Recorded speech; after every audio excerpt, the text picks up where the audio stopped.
Akkambultan keessummoonni keenya fagoo fi dhiyoorraa iddoo kanatti kan argamtan hundumti keessan baga nagaan dhuftan isiniin jechuun jaalladha. Itti dabaluudhaanis baga guyyaa yaadannoo wareegamtoota Oromoo qabsoo saba isaaniitiif kufanii ittiin isin ga'e jechuutiin barbaada. Egaa gara sagantaa keenya jalqabuutiin duratti ayyuudureen adda bilisummaa Oromoo keessummoonni keenyas gara kana ni dhufu waan ta'eef sagantaa keenya jalqabuutiin duratti isaan ni eegna. Warri as jirtan garuu bakka nuuf qabatanii hanga xumuraas sagantaa keenyaatti bifa naamusaa fi hayata qabuun akka nu hordoftan irra deebi'ee waamicha isiniif taasisaa. Hundumti keessan baga nagaan dhuftan. Bakka jirrutti ol kaanee keessummoota keenya akkasumas ayyuuduree adda bilisummaa Oromoo simannaa iddoo jirru ol kaanee isaaniin gara waltajjii teessatti akka dhufan gara isaaniif goona.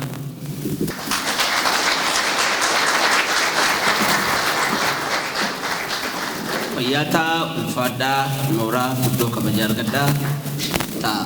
Ayyee guddoo galatoomaa yeroo kanaa jalqabee sagantaan keenya ni eegala waan ta'eef bakkuma jirtanitti naamusaan hayaataan akka nu waliin turtan irra deebi'ee waamicha koo isiniif taasisaa. Akkaataa adeemsa yookiin tartiiba sagantaa keenyaatiin isin beeksisa. Egaa akkaataa tartiiba sagantaa keenyaatiin keessummoonni bakka ni qabatu ni jedha. Inni kun raawwateetti darbeera. Sagantaan eebbaa ni gaggeeffama.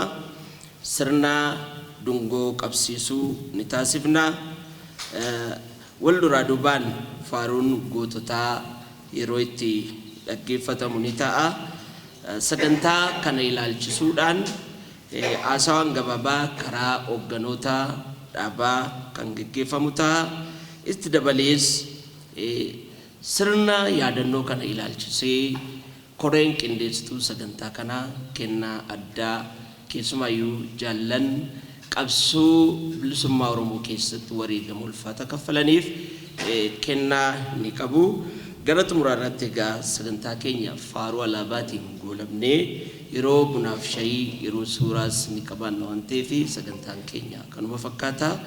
Fayyaataa isiniin jechaa kabajamaa ayyuuduree adda bilisummaa Oromoo Jaal Daawud Ibsaa, kabajamaa obbo Dirribii Damsee pirezidaantii Waldaa Maccaaf Tuulamaa, kabajamtoota miseensota Shanee Gumii fi Gumii Sabaa adda bilisummaa Oromoo, akkasumas qondaalota miseensotaa fi keessummoonni keenya sagantaa keenya irratti argamtan martinuu baga ebla 15 guyyaa gootota wareegamtoota Oromootiin isin ga'e jechuun jaalladhaa. Baga ittiin isin ga'e.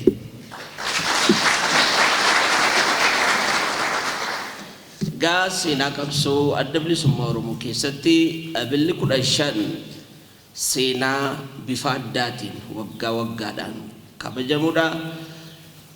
Saba keenya eenyummaa isaatiin kufi, saba keenya qabeenya isaatirraa kufi, saba keenya karaa hundumaa roorroodhaan marfame lafaa kaasuudhaaf wareegama ilmaan Oromoo qaqqaaliin kaffalan keessumaayyuu kan bara 1980 keessa raawwate hanga har'aatti illee cabalafee ta'ee kan Oromoo biratti yaadatamu saba keenya kufe kan kaasu gara fuula duraatti illee kutannoof cichoominaan jabaanne akka hojjennuuf warra kufanii nu warra kufe kaasan waan ta'eef anammallee irra deebi'ee baga guyyaa gootota Oromoo qabsoo saba Oromootiif jecha kufaniitiin isin ga'e jechuutiin barbaada.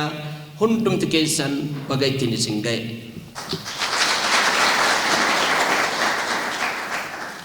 Egaa kanatti aansuudhaan akkuma aadaa saba Oromoottis sagantaa keenya kan eegalluu eebba maanguddootaatiin waan ta'eef maanguddoonni eebbaa keenya kan nu gidduu jirtan gara fuula duraa kanatti dhuftanii eebbaan nuuf saaqtu. Isaanis gidduu keenyatti kan argaman obbo Dirribii Damsee Bokkuu, obbo Fayyisaa akkasumas obbo Ammasaan gara kana dhuftanii eebbaan akkanuu saaqtan irra deebi'ee waamicha koo kabajaa isiniif taasisaa gara kanatti nu dhuftu.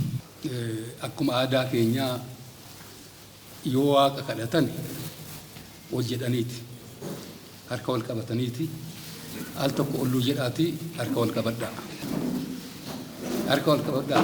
yaa waaq nu tokkoomsi yaa waaq nu tokkoomsi sammuu keenya tokko godhe laphee keenya tokko godhe addaan nun baasin hayyee yaa waaqa uumamaa tokkicha garaa gara baalee immoo garaa taliilaa waaqa bokkuu gurraachaa si kadhannaa nu dhagayaa goofu si kadhannaa nu dhagayaa waaqa si kadhannaa nu dhagayaa waaqa yaa waaqa maccaa yaa waaqa tuulamaa si kadhannaa nu dhagayaa waaqa yaa waaqa warra guyyaan har'aa guyyaa goototaati guyyaa gootonni itti wareegamanii guyyaa dhiigni dhangala'e waaqayyo rabbi mee dhiiga dhangala'e kana lubbuu dabarte kana waaqayyo nurraa yaa dhaabu jennanni isaanii waaqa haa ga'u jennata argatan boolla isaanii nadhiinaa guutu mee yaa waaqayyo nuu mirmadhu duuban irkoo nuu ta'i hunduraan dhadhaabata nuu ta'i balaa karaa deemu jalaa nu baas baraa karaa deemu jalaa nu baas kan bitaan dhufe bitaatti kan mirgaan dhufe bitaatti nu baas yaa waaqayyooti mee alagaa fira nuu godhi fira wadaayya nuu godhi dhaabni keenya kun dhaaba kaleechati dhaaba haqaati dhaaba dhugaati dhaaba keenya kana mee biiftu akka biiftutti nu mul'isi yaadingaatti nu mul'isi akka urjii nu calaqqisiisi anga'oota keenya dhaaba kana hoogganan kan lubbuun isaanii darbe amma kan jiran waaqayyo umurii dheeraa isaanii haa kennu fayyaa isaanii haa kennu dhaabni kun mee biqiltuu keenya daraaraa jira daraaraa kana nama dhamdhaammatu isaanaa godhu biiftuu isaanaa mul'isu mee dhalataa keenya nu haa guddisu guddaa keenya nu haa bulchu wallaalaa keenya nu haa beeksisu nu haa tokkoomsu sabni kun sababal'aadha mee sabni kun mee waaqayyo walitti nu haa fidu alagaafuu hin taana ofiif ta'uu dadhabne malee mee waaqayyo nuuf haa araaramu rabbi nu haa araaramu waaqni maccaa nu haa araaramu waaqni tuula namaa nu haa araaramu waaqni seekkoo mandoo nu haa araaramu waaqni salgan boranaa nu haa araaramu waaqni yaambachuu nu haa araaramu kan itti deemnu kana mee waaqayyo nu haa hoffalchu alagaa fira nu haa godhu fira wadaayya nu haa godhu akka mo'annu nu haa godhu anga'oota keenya immoo utubaa sibiilaa isaan haa godhu hamaan isaan hin argatin waaqayyo nun beelessin nun dheebessin nun dhibin akkanumatti nu haa hoofkalchu hamaan maataa nurraa qabu mee kan eboo nutti qaratu eboo isaanii waaqayyo bisaan haa godhu yaa bisaaseechu nu haa tokkoomsu xawalwaalee nu keessa haa balleechu risaa simbira fakkaatetti simbira fixeedhanii akka simbiraas nun godhini mee walitti nu haa deebisu nama walii yaadu nu haa godhu kan itti deemnu kana nu haa hoffalchu bitaa mirga nu haa hoffalchu gadaaf namaaf gabbina hayyee nan eebbisaa na hoofkalchaa hayyee waaqa uumamaa waaqa sagaltama gabraa salgan booranaa turban baarentu nagaan bullee nagaan nu oolchi irraa gora nu oolchi dogoggora nu oolchi waaqii lafti waliigalee nutti araarame waliigaltee nuu kenni oromoo uummata waliigalee wal faana hiriiru nu godhi uummata oromoo waliigalee walii obsee والفان هرير نقودي كان كينيا رتنو إتيجي هم بيابي بيتنو قلشي كان إبا هيكي كان إبا منو ماري إلمان غاري نو كني دائما فيبوليجي نو كني كارو نو كني ديس من هم متها قد فتو هذا في المولد تاجالتو وان روبا كنو وان روبا كنو ملكام بشانا كنو لفت مرقها كنو ساند إيدي قانا كنو يا واقع أورمو أقامتا كنيسا كني أورمو كنيف نقافة نقا والفانا دميسا وللولو قافة كم وللرت الدايا واق أورمو أقامتا كنيسا كني كنيسا كنيا لقا درارا تولي نقا كني يا واق نوجنتي ولي قلتينو كني وقا آمني كن وقامي كدابتي وقامي كابساي اتما دبو هنما جلانو ملكسيتي هنكفل لكفل ترقيني يا واق مي wareegama kana nurraa hirrisi goota nuu kenni qaroo nuu kenni akka bakka geenyu nuu godhi ani kanan beekaa kanaaf waaqa beekaa waaqayyotti guuti akka isaan jedhan eebbisaa akka isaan jedhan of kalchaa akka isaan jedhan of kalchaa duraan waa tokko jedha tolee babire dhaqin Esare mani hidhaa dhagaa ya fira kooti dilamii waddeessaati dimla cufaa waddeessaati Esare mani hidhaa tidni cufaa waddeessaa akkam jirtu fira koo inni diinaa wal keessa amma kana booda nan eebbisa. Ayyee waaqa uumamaa sagaltama garbaa sagal galbuuranaa waaqa ciccoo gurraatti kan ajjeesee gatiin baafne kan kennitee si jalaan dhumne. Nagaan bullee nagaan nu oolchi. Nagaan bullee nagaan nu oolchi. Nagaan bullee nagaan nu oolchi. Rimaan haphee haa ta'u. Allayyaan dirree haa ta'u. Boolli dibdibbee haa ta'u. Dhugee haa booressu. Waraanee haa ajjeesu. Abaaree haa balleessu. Gootota keenya warra dhugaadhaa jedhanii maqaa isaaniitiin jedhanii dhuman boolla isaanii daadhiin haa guutu. Boolla isaanii daadhiin haa guutu. Warra maqaa isaanii hin gadnu isaanis lubbuu qabu. Lubbuu isaanii nuuf kennanii nutis lubbuu keenya kennina malee jedhee itti citee itti cichee amma yoonaatti faana jiru immoo umurii haa kennuuf. Umurii haa kennuuf. Umurii haa kennuuf. Umurii haa kennuuf. Waliigaltee nuuf haa kennu. Waliigalee nuuf haa tolu. Hamaan maataa nurraa haa ta'u nurraa haa qabu. Handoodee kormaa ta'a. Gannaa bona lalisaa. Idda gafarsaa ta'a. Gaaraa bu'aa. Ijarsa koraa ta'a. Muraan sin hin fitiin. Gungummin sin hin jigsin. Dhiibee sin hin kuffisin. Ilmaan Oromoo tokko ta'a. Waaqayyo tokko nu haa taasisu. Yaanni keenya tokko haa ta'u. Hammeenya garaadhaa qabnullee hammeenya walirraa dhiibne hammeenya diina ittiin dhiibnu nu haa taasisu. Hammeenya diina ittiin dhiibnu nu haa taasisu. Barana egaa gurra waa dhagaa simbiri ciu jetti. Ciu simbiraa kana waa rabbati firiisii nuu laaddu. Firiisii nuu laaddu. Firiisii nuu laaddu. Yaa Rabbi nuti firan qabnu kan namaas hin barbaannu kan keenyaaf dhumna kan keenyaaf duuna. Yaa Rabbi keenya taasisi. Keenya taasisi. Keenya taasisi. Ulfaadhaa jiraadhaa.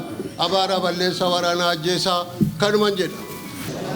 Fayyaa taa ulfaadhaa maanguddoota eebbaa keenya gara waltajjiitti deebi'ee nuu deebitu guddoo eebbifamaa ulfina argadhaa isiniin jennaa.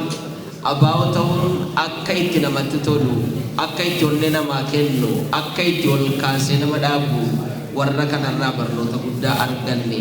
Utuu wal tokko hundumti keenya jaallan keenya nuuf saba Oromoof jedhanii wareegaman ofii kufanii nuuf kaasanii bakka teenyu teenyee harka keenyaan isa jiruufis isa boqoteefis utuu amilee kennine natti tola.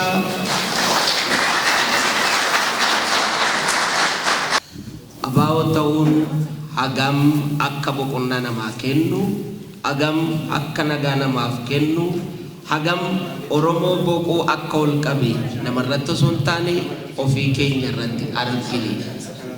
Ol jennee dhaabbachuu keenyaaf immoo sababni guddaan warra kaleessa kufee nuti deebinee akka hin jennetti akka hin kufnetti nu dhaaban waan ta'eef nu ijaaran waan ta'eef seenaan bara baraan isaan yaadata. Asitti kan argamtan jaallatamtoonni keenya hundumtuu irra deebi'ee baga guyyaa gootota wareegamtoota Oromootiin isiniin ga'e nu ga'e jechuun barbaada. Baga guyyaa calaqqabeessa kanaan isin ga'e. Kanatti aansuudhaan immoo sirna dungoo qabsiisuutu geggeeffama. Sirna dungoo qabsiisuu kana kan nu dursan seensa shanii gumii sabaa adda bilisummaa Oromoo kan ta'an Jaal Mikaa'el Booran gara kanatti affeeree achumaanis wareegamtoota keenyaaf yaadannoo sammuu yeroo itti godhamuudha waan ta'eef Jaal Mikaa'el Booran gara waltajjiitti isaan affeeraa nu dhiyaadhaa.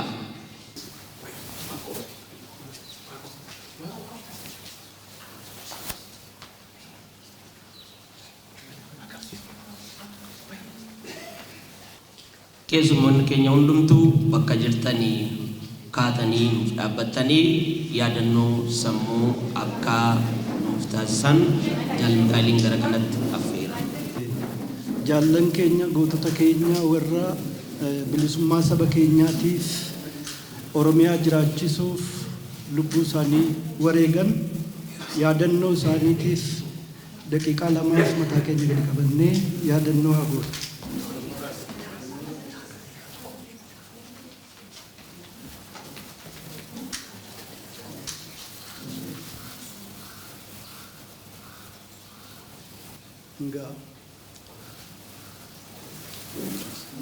Fayyaa taa'ulfaadhaa Nooraa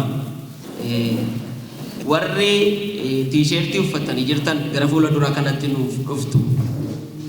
Gara fuula duraa kanatti nuuf dhuftu faaruun maal dhaamanii jaalawwan qabsoof kufan kan jedhu gartuu miidiyaatiin addanaatiin nuuf banamaa. Warri tiisheertii uffatanii jirtan dungoo keessan akkuma qabsiifatanitti gara kana dhuftanii nuuf hiriirtu. Sana booda faaruu amma jedhame yeroo itti waliin faarfannu ta'a.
bagesa hadapu bakuma mada bagesa hadapu bakuma ada rumah di jalan tuma jadi karina jadi dima bulat jarega kari janama bulat jarega kari janama malamani janawang kapso putani malamani janawang kapso putani Oromia balmaju banjarua banjubaju Danu denu kadadi gadinu gajani Bagenya ridaju kokesan jani Bagenya ridaju kokesan jani Fayyataa ulfaadhaa Nuuraa akkasumas warri waltajjiirra jirtan gara iddoo tolee sagantaa keenya kan itti aanutti darbinaa yeroo kana immoo sagantaa yaadannoo gootota Oromoo qabsoo bilisummaa saba Oromootiif jecha wareegaman ilaalchisee aasaa baniinsaa kan nuuf taasisan gidduu keenyatti argamu. Isaanis keessumaayyuu qabsoo daggala saaquudhaan Oromiyaa lixaa keessatti taasisaa turan keessatti qabsoo dhooftuu kan argan bu'aa bahii kan dabarsan jabaa yoomillee kan akka isaa deebi'ee dhalachuu hin dandeenye goota Jaalaggasaa Wagii kan biraa harka diinaatti kufee hadhaa meeqa arganii keessaa baraaramanii arran gidduutti argaman keessaa Jaal Kennisaa Ayyaanaa miseensa gumii sabaa adda bilisummaa Oromoo gidduu keenyatti argamu sagantaa keenya ilaalchisee aasaa gabaabaa saaqeensa sagantichaa nuuf taasisu Jaal Kennisaa Ayyaanaa gara waltajjiittiin isaan affeeraa nuuf dhiyaadha. Hayyu duree adda bilisummaa Oromoo Jaal Daawud Ibsaa hoogganoota adda bilisummaa Oromoo qondaalota miseensota deeggartoota adda bilisummaa Oromoo walumaa gala uummati Oromoo martinuu baga guyyaa kabajamaa guyyaa ulfaataa ijoolleen isaa itti wareegamanii Oromoo jiraachisan Oromummaa jiraachisan guyyaa gootota wareegamtoota Oromoo kabara 2026 baga nagaan geessan baga nagumaan geenye baga nagaan dhuftan isiniin jedha.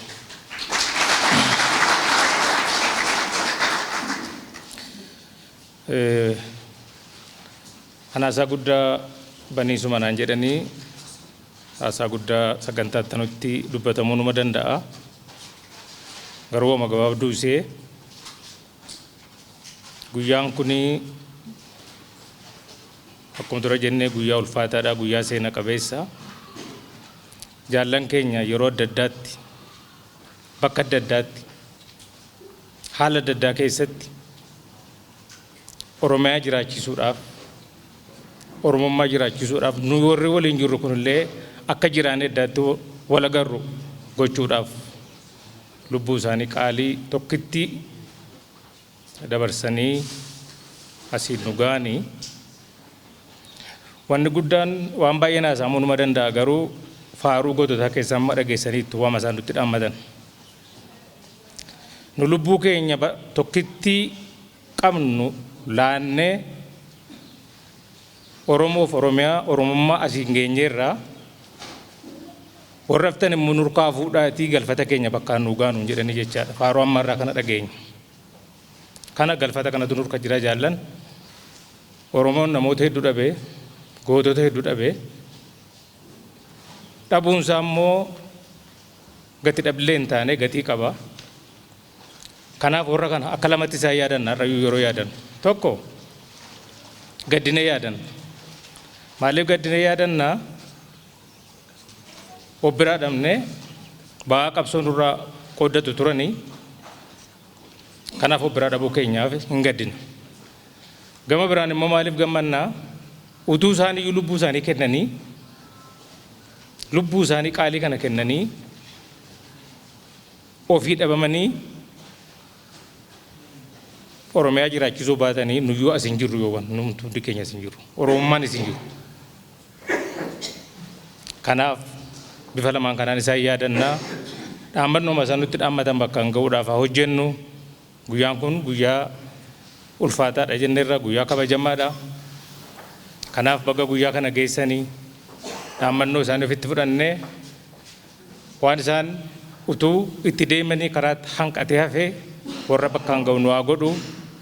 Isa femboga warra fe itti guutuu fayyaa ta'an kanuma jechuu barbaada ulfaadha.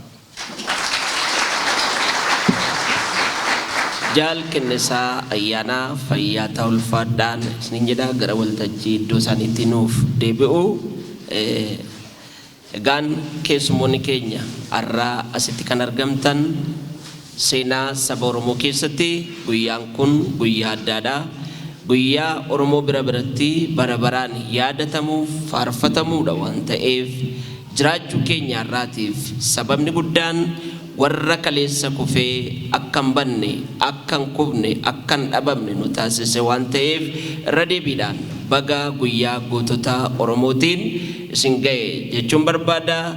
Silaanuu dhaadachuu maltan warri dargaggootaa yoo ofiillee qabdan ta'e asumaan irra buusaa nu egaa nu shaakalchiisan nu leenjisan waan ta'eef harka keenya mirgaa ol kaafnee warra kufan yaadataa isa jirutti onnee oraa galma keenya isa akeekan fiixaan baasuudhaaf dhaadannoo gabaabduu tokko irra buufannaa. Harka keessan mirgaa ol kaasaati sanuu mormu dhageessisaa saba Oromoo dhageessisaa egeree Oromoodhaaf ifti guddaan asuma waan ta'eef dhaadannoo gabaabduu waliin dhaadannaa.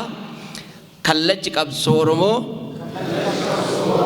abaa'oon haa lalisu haa waaru haa jiraatu haa jiraatu haa jiraatu injifannoon uummata Oromoof fayyaa ta'u ulfaadhaa.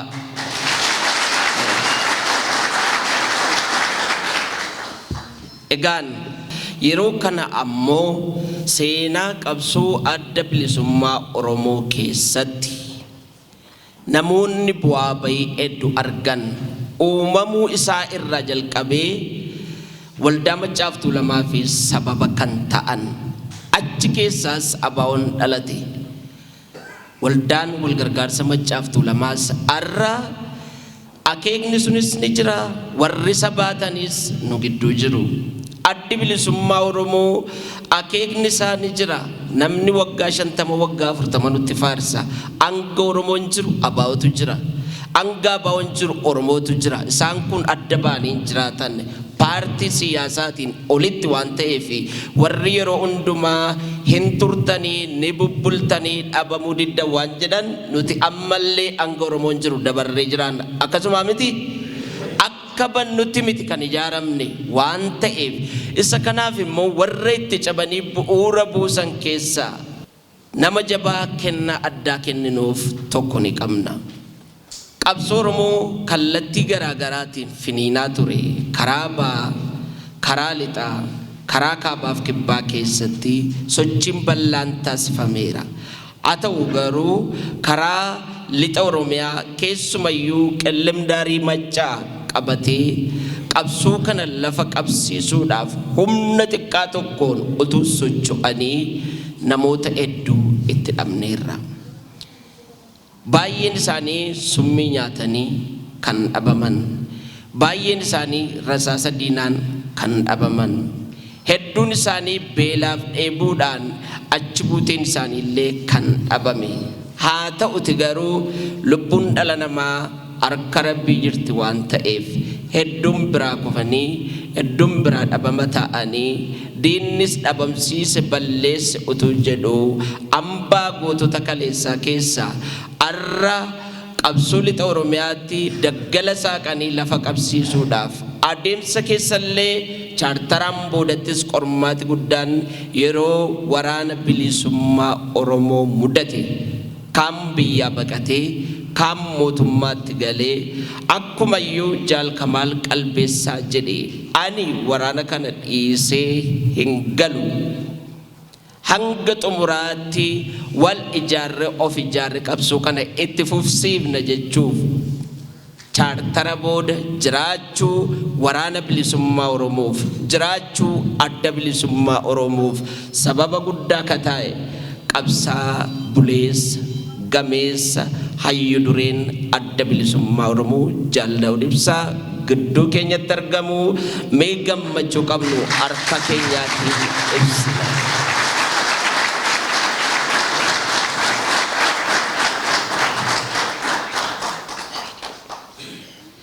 Kabaja ulfina addaa isaaniif qabna.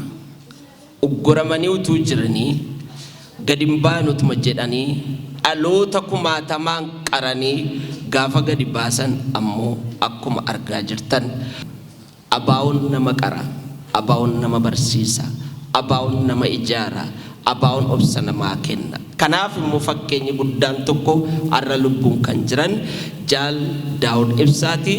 Isaan kanaaf kenna addaa qabu koreen qindeessitoota sagantaa kanaa dursitanii gara iddoo kanatti naa dhuftu. Kennaa kana isaaniif kan kennan ammoo pirezidaantii waldaa Maccaaf Tuulamaa barreessaa hayyuus kan ta'an obbo Dirribii Damisee miseensonni shanee gumii adda bilisummaa Oromoo gumii sabaa adda bilisummaa Oromoo keessaas Jaal Kennisaa Ayyaanaa, Jaal Gammachiis Tolosaa, Jaal Amaanfilees gara waltajjiitti naaf dhiyaattu. Warri kun dursitanii naa kottaanii.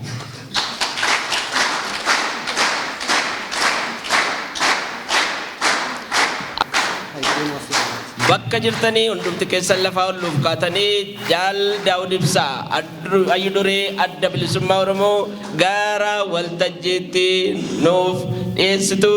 Jaal Daawud Ibsaa hayyu duree adda bilisummaa Oromoo gara waltajjiitti nuuf dhiyaadhaa harkaan naa simadhaanii.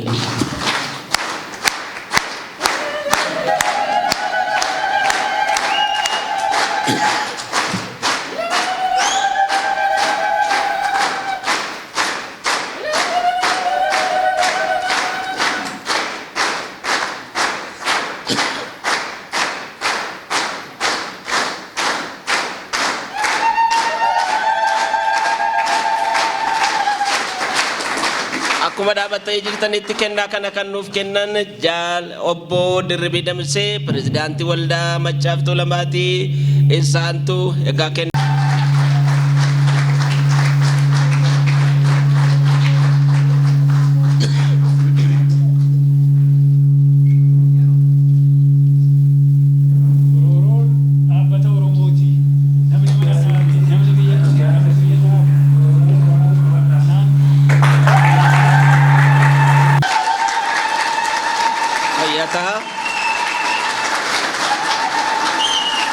Maanguddoota keenya, hooggantoota amantii akkasumas hogganoota adda bilisummaa Oromoo, qondaalotaa fi miseensota maanguddoota keenya shamarran bagaa hunda keenya guyyaa ulfaataa kabajamaa kanaan nu ga'een jedhaa jechuudha jalqaba.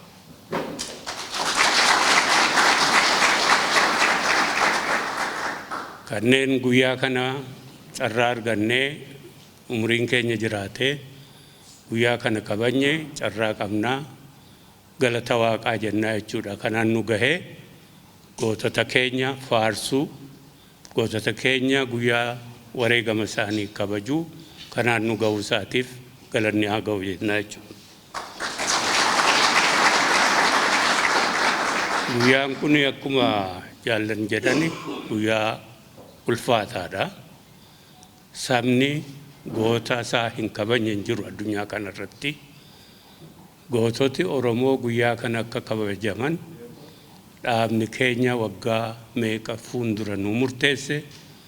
Saba isaa sabni kun goota isaa akka faarsu guyyaa kana nu murteessuu isaaniitiif nuti warra eebbifamoodhaa jennaa. Warra kana nu murteessillee kabajaa guddaan yaadannaa galata qabu jennaa jechuudha. Guyyaan kun egaa gidduu kanaatii jalqabee hanga darbutti guyyaa ulfaataa, guyyaa namoota hedduu haala rakkisaa keessa gaaffii uummata kanaa boolla keessaa baasanii ifa baasan, warra immoo sana duras gabrummaa jalatti hin kufnu jedhanii gootummaadhaan lolan kufan kumaatama yaadannaa jechuudha. Guyyaan kun guyyaa warra bilisummaaf wareegamanii fi warra bilisummaaf garbummaa jalatti hin kufnu jedhanii wareegaman akka yaadannu warra nu murteessan ammas galata qabu, kabajaa qabnaa fi fayyaa ta'anii jennaa jechuudha.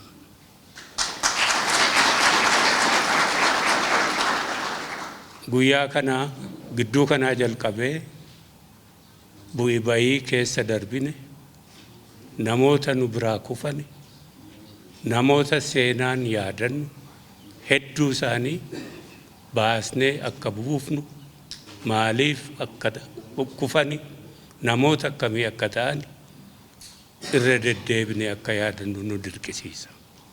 Isaaniin yaadachuu qofaa miti, waan isaan kufaniif illee eessaa kaanee eessa geenye uf keessa akka yaadannu, akka xiinxallu, darbee immoo fuuldura keenya eessaan geenye garamitti deemaa jirraallee akka of ilaallu kan nu dirqidha guyyaan kuni.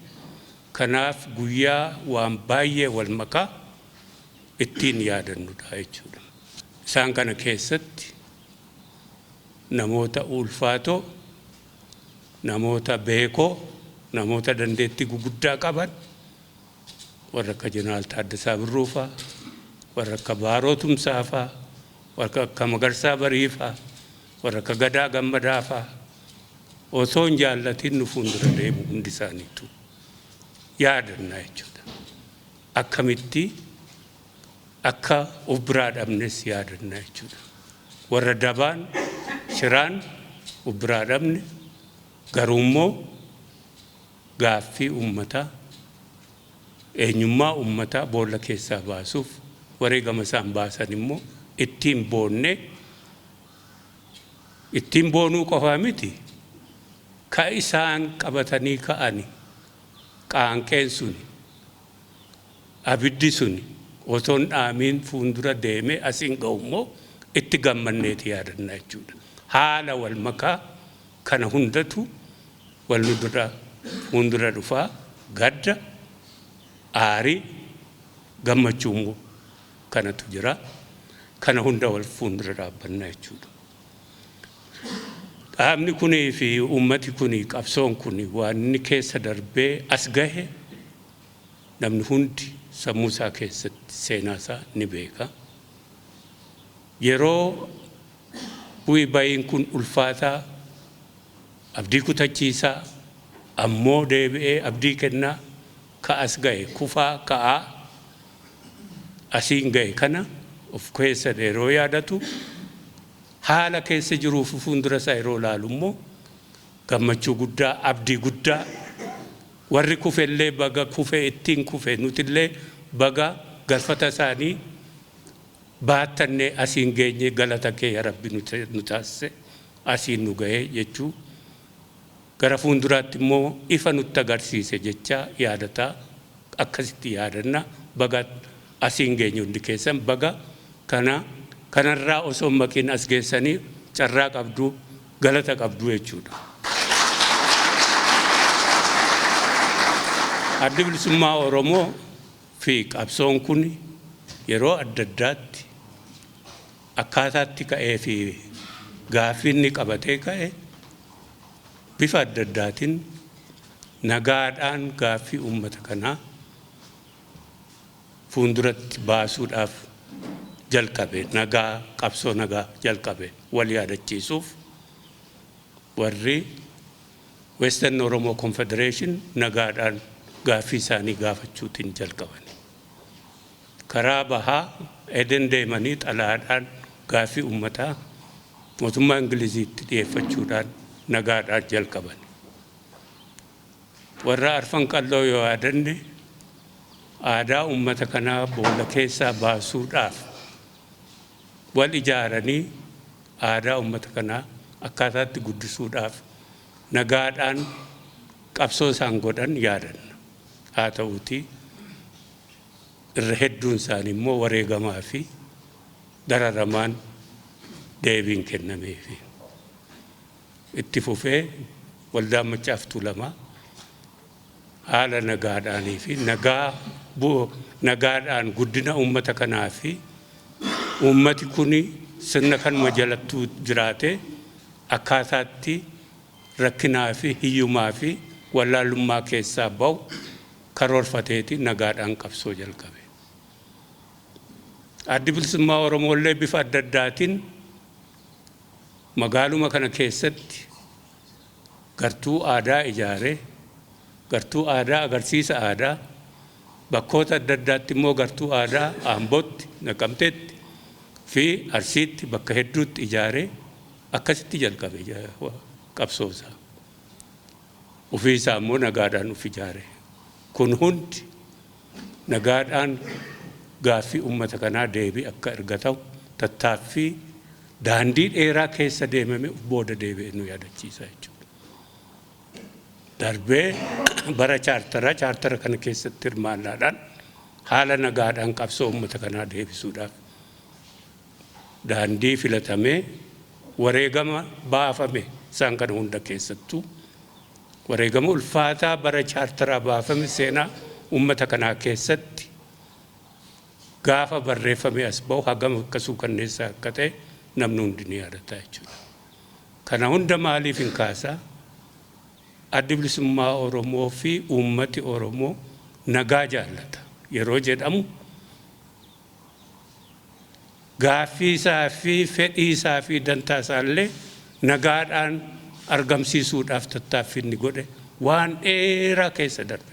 Haa ta'uutii isaan kun hundi deebiin isaanii gara jabina, ajjeechaa, hidhaa, ukkaamsaa, gaaffiinsaa lafaa akkam ol hin baane maqaa xureessi isaan kun egaa wal tuulamanii akkasitti wal qabatanii hanga yoonaa deemaa jiru. Haa ta'uutii nagaa barbaaduu fi uummataaf nagaa argamsiisu waan isaaf malu qofa barbaada malee kana maallee kan hin dhiibne uummata kaaniif kabajaa ka qabu uummata kaaniif ufitti hammata ka qabu ta'uusaa yeroo adda addaatti ka agarsiise ammallee kanuma baatee deemaa jira. Kanaaf bakka geenyirraati ammallee nagaadhaan gaaffii uummata kanaa deebisuuf Addi Bilisummaa Oromoo waan baay'ee keessa darbee waggaa 7 kana keessatti filmaatatti qooda fudhataa jira. Filmaata keessatti qooda fudhatuun daandii nagaadhaan deemamee gaaffii uummata Oromoo ammallee deebisuuf uummata Oromoo fi addunyaa fi ollaa isaatti agarsiisuudhaaf. Isa kana akka nuu kabajanii fi uummata kanaaf akka kabajan uummati kun immoo nagaadhaan gaaffii isaa akka tarkaanfachiisu goonaan eeyyamamnaan daandiin banamnaan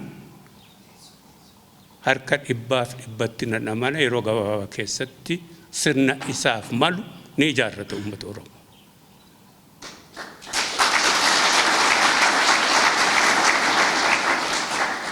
Kanaaf warra sirna kana harkaa qabuunis warra kaaniif hundaatiif waamichan ani godhu uummata kana nagaadhaan gaaffii isaa fi fedhii isaa fi dantaa isaa akka ibsatu akka bananiifii fi akka karaa saaqanii fi gaafadhaa.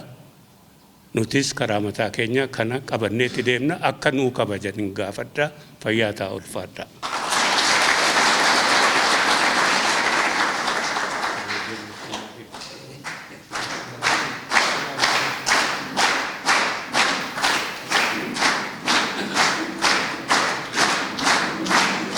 Ayyee bakka jirru ol kaanee gara iddoo isaaniitti akka deebi'an isaan simannaa.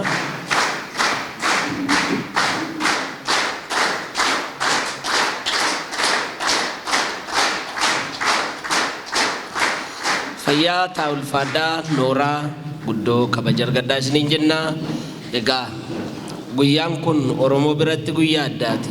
Har'a bosonni Oromiyaa, qilleensi Oromiyaa, manni Oromoo, ilmaan Oromoo akka addaatti warra nuuf jedhee qofe kana leellisu, jajatu, yaadatu guyyaa addaa kanaan warri geessanii argitan irra deebi'ee ammallee baga ittiin isin ga'e jechuutiin jaalladhaa. Kana qofas miti warra imaanaa nurra kaa'ee ofii boqote kana warra fiixaan baasu waaqni waa taasisu isaaniin fakkeenya godhannee jabaannee hojjechuutu nurra jira. Guddoo galatoomaan isiniin jedha. Egaa yaadattu yoo ta'e yeroo rakkoo tokkotu ture. Namni keenya hoogganni hidhame falli biraa dhabame sana keessatti yeroo Hayyudureen ugguramanii jiran keessatti kanan daganne namoota yeroo sana dhabaman keessaati. Har'a namni sun gidduun jiru yoo Waaqi jedhe guyyaa tokko seenaa warra sanaas ni barreessina. Oromoon akka cabeetti inafu hanga dandeenyu nagaadhaan falmanna hin gaafanna. Yoo dide immoo diina nutti dhufe ofirraa qolanna jechuudhaan tiimiin tokko ni turanii jaalee addunyaan faa jaallan biroos ni yaadattu yoo ta'e 2019 keessa wante ka jedhan kana bitanii eeboo bitanii kenna addaatiin mana Hayyuduree dhaqanii dhaamsa tokko dabarsan jaallan yeroo sana baay'een isaanii kan faffaca'aniiru. Namni waan kana qindeesse yeroo sana kennaa Hayyudureedhaa kenne har'a lubbuudhaan hin jiru. Mana hidhaa buusanii sana booda achi buuteensaa ni dhabame. Barsiisaa Toomaas nama jedhamutu ture. Dhaamsa tokko dabarfateen nagaadhaan naga dandeenyu waliin itti fufna isin bira dhaabbanna. Yoo diinni dhiibee dhufe immoo ofirraa lollee ofirraa qolanna jechuudhaan isaaniin eeboo badhaasee isaaniin gaachana badhaasee utuun turin namni isin hin boqote har'allee kufaatiin ni jira. Argita yoo ta'e ni jiraas keessa dhaammatee dhuma deeme namni sun har'a nu gidduudhaa kufaa jira. Guyyuma har'allee kan kufu lakkoobsan qabu eenyummaa Oromootiif, haqa Oromootiif, dhugaa Oromootiif. Nuti kanas jirru warra carra qabeeyyiidha. Warra taa'ee ilaaluu osoo hin taane imaanaa jaallan keenya fiixaan baasuudhaaf warra jabaate hojjetu Rabbiin waa taasisuun jedha. Egaa kanatti aansuudhaan faaruu tokko ni qabna. Bakkuma teessan teessaniiti ni dhaggeeffattu. Abbaan walaloo asuma keessa jira natti fakkaata. Nan dogongore. Jaal Mikaa'el Booran kitaabaan hin baane malee walaloo hedduu qaba. Miidiyaa irratti argitaniittu utuu inni dhufee qaamaan jedhee natti tola ture. Haa ta'uti garuu dursee duraanuu faca'ee waan ta'eef addanumaatii isa qindaa'e inni isa dhaggeeffatu nuyi teenya dhaggeeffanna waan ta'eef warri gartuu miidiyaa addanaa nuuf banuu Irbuu Shinnigaa ka jedhu daqiiqaa 4 hanga 5tti walumaan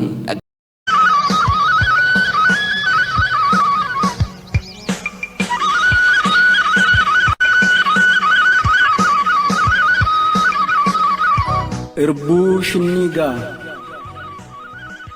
imala dheertuu niyyaan halaalaa egeree iftuu fagootti ilaalaa mul'ata guddaa osoo deemanii hireen ammaattee kiyyoo seenanii maal goona garuu hireen ayyaanaa maal goona garuu gololleen seenaa if duuban maru seenaaf dubbanna dhaloonnaa baru har'aa baratee ittiin wal qaru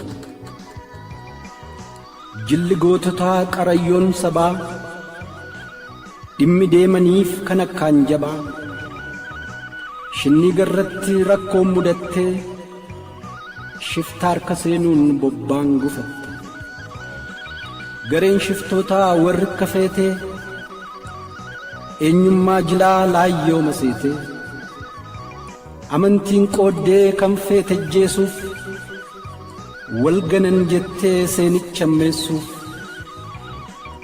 kamtu islaama kam kiristaanni diddarra saasa keessa nirbaanni lamatti riiraa adda wal baasaa jetteetti baacce qubatti raasaa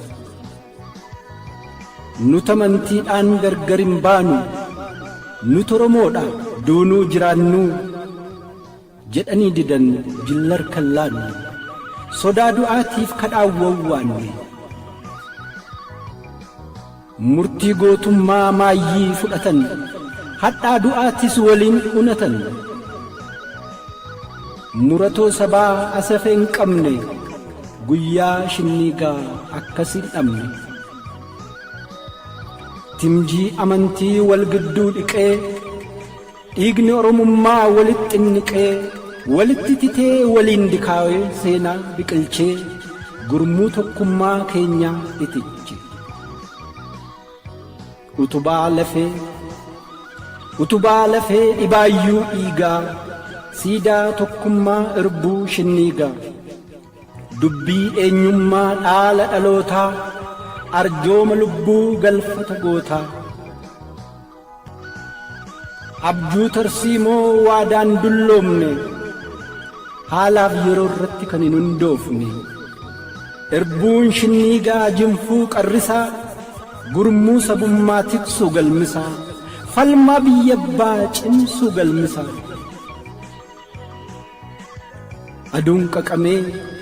aduun qaqamee gogee addaata amma gaalaa lallafee fakkaata sun lafee miti lafee namummaa dhaala dhalootaa siidaa tokkummaa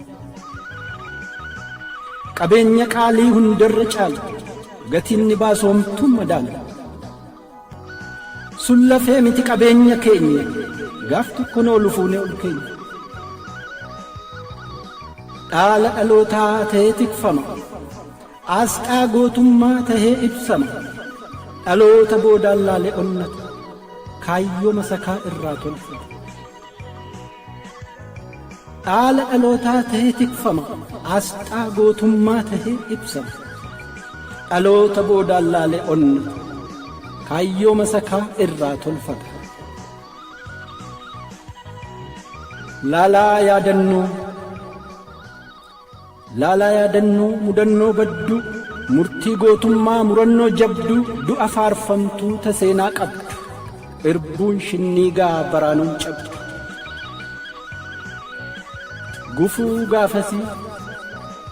gufuu gaafasii dhallaa duubasaa iccitii dubbii callaaf huubasaa amman siccaanu haa taa'u boru guyyaa mijatteef dhaloonnaa qoru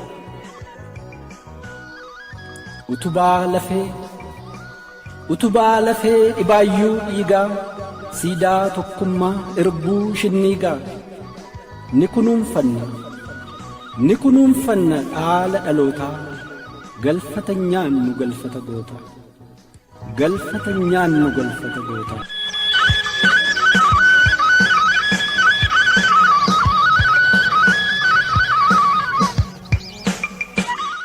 walaloon kun lafeedhaan lafee goototaatiin kan barraa'e qalamni isaa dhiiga goototaatiin kan barraa'e yoomiyyuu sammuu keenya keessa ni jiraata nutis warra nuuf jedhe kufee ittiin leellifna barreessaa walaloo kanaa Jaal Mikaa'el Booran miseensa shanii gumii sabaa adda bilisummaa Oromoo ammallee irra deebi'aatii naa galateeffadhaa.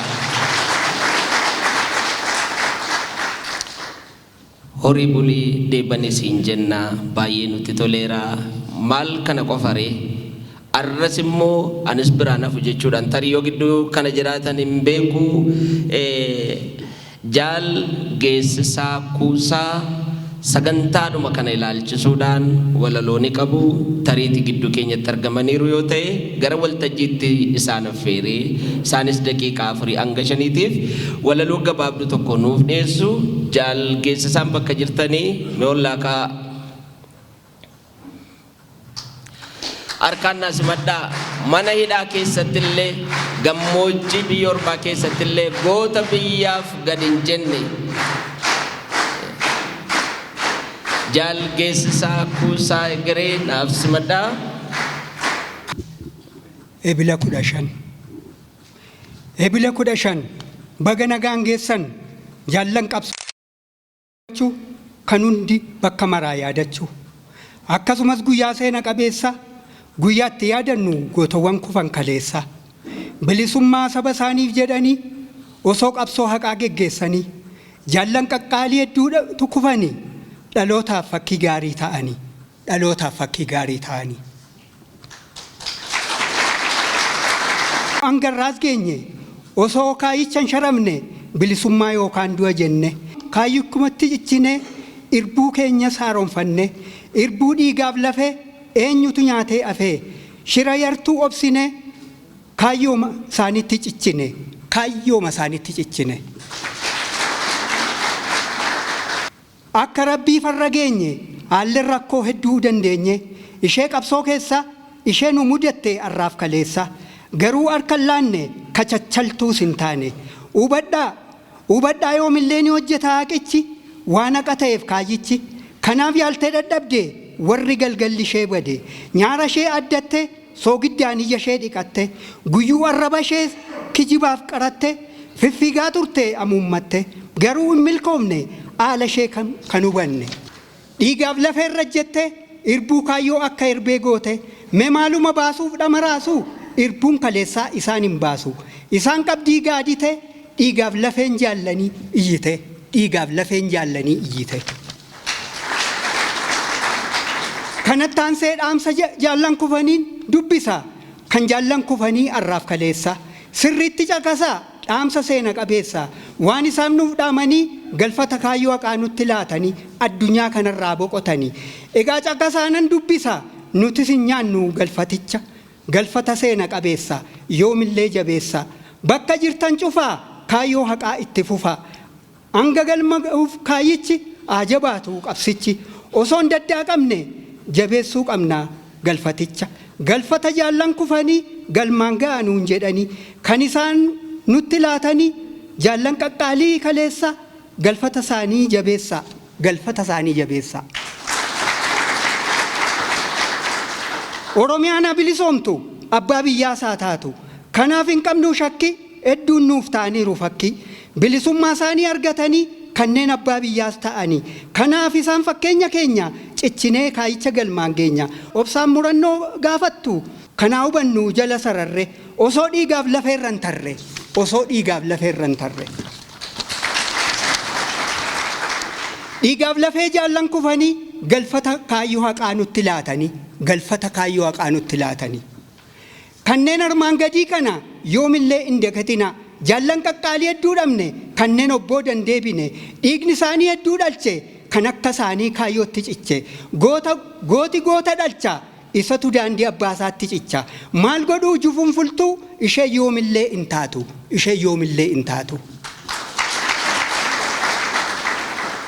kanaaf haa jabaannu dhaamsa jaallan kufanii sirriitti haa hubannu osoon taanee fakkeessa haa jabaannu akkuma kaleessa hubadhaa taa'uu hin dandeenye kaayicha galmaan hin geenye mee akkamitti teenya itti cichuun dirqama keenya yoo teenya illee nun teessisu kaa jedhee kan nu kaasu galfati jaallan kufanii kaleessa galfatichatu seena qabeessa kan ta'ee galfata kaayyoo haqa kanneen isaaf jecha kufantu meeqa kanaaf hin qabnu dagachuu hundi daandii masaanitti cichuu osoon sharamne kaayicha jabeessuu qabnaa galfaticha waan keessa tarreessuu bacha kanarraa boriif fakkii godhacha keessumaa alli jaallummaa isaa bu'uurri tokkummaa kan mirkaneessu abbaa biyyummaa kanaaf jabeessuun dirqama keenya galfata jaallanii galmaan geenya osoon daddaa qabne ejjennoo tokko qabaanne garlamees kan hin taane kanatu nu barbaachisa kaayyoo iriirreef nu milkeessa kaayyoo iriirreef nu milkeessa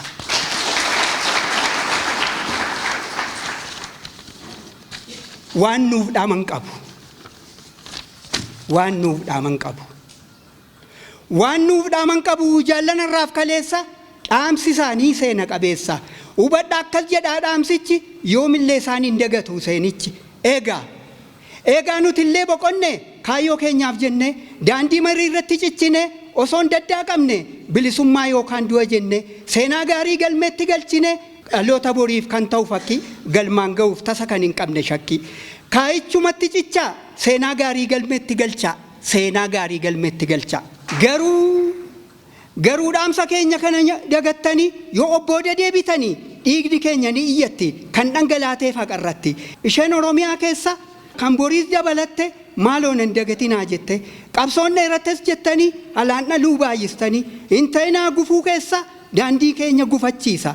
Nuti jaallan keessanii kaayyoo keenyas galmaan geessanii. Kaayyoo keenyas galmaan geessanii. Kanaaf tokkummaa jabeessa waan hunda keessa isaa murteessaan qabsoo haqaa fiffiniinsaan daandii haqaa qulqulleessaa jaarmiyaa tasgabbeessa. Kan isa qabdu gaadii ta'e akka waan aadaa taate halbee warraaqsaan ciccira lafatti sheerra tara galmaan nama geessisa kan ta'e abdachiisa. Galfata keenyas hin nyaatinaa nyaaphaaf gootanii bana. Galfata nyaachuun fafa daandii makeenyatti fufa. Osoon taanee ayyaan laallatte kan ishee qilleensa laallatte guyyaan hin dabru jettanii ishee irbuu kaayyoo nyaatte.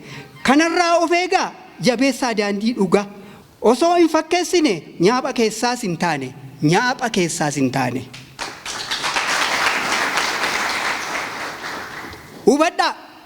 Hubadhaa qabsoof gufuudha. Garuu dawwaan ishee tokkummaadha. Kan ta'e dawwaa qabsaa'ota yoomillee isatu furmaata.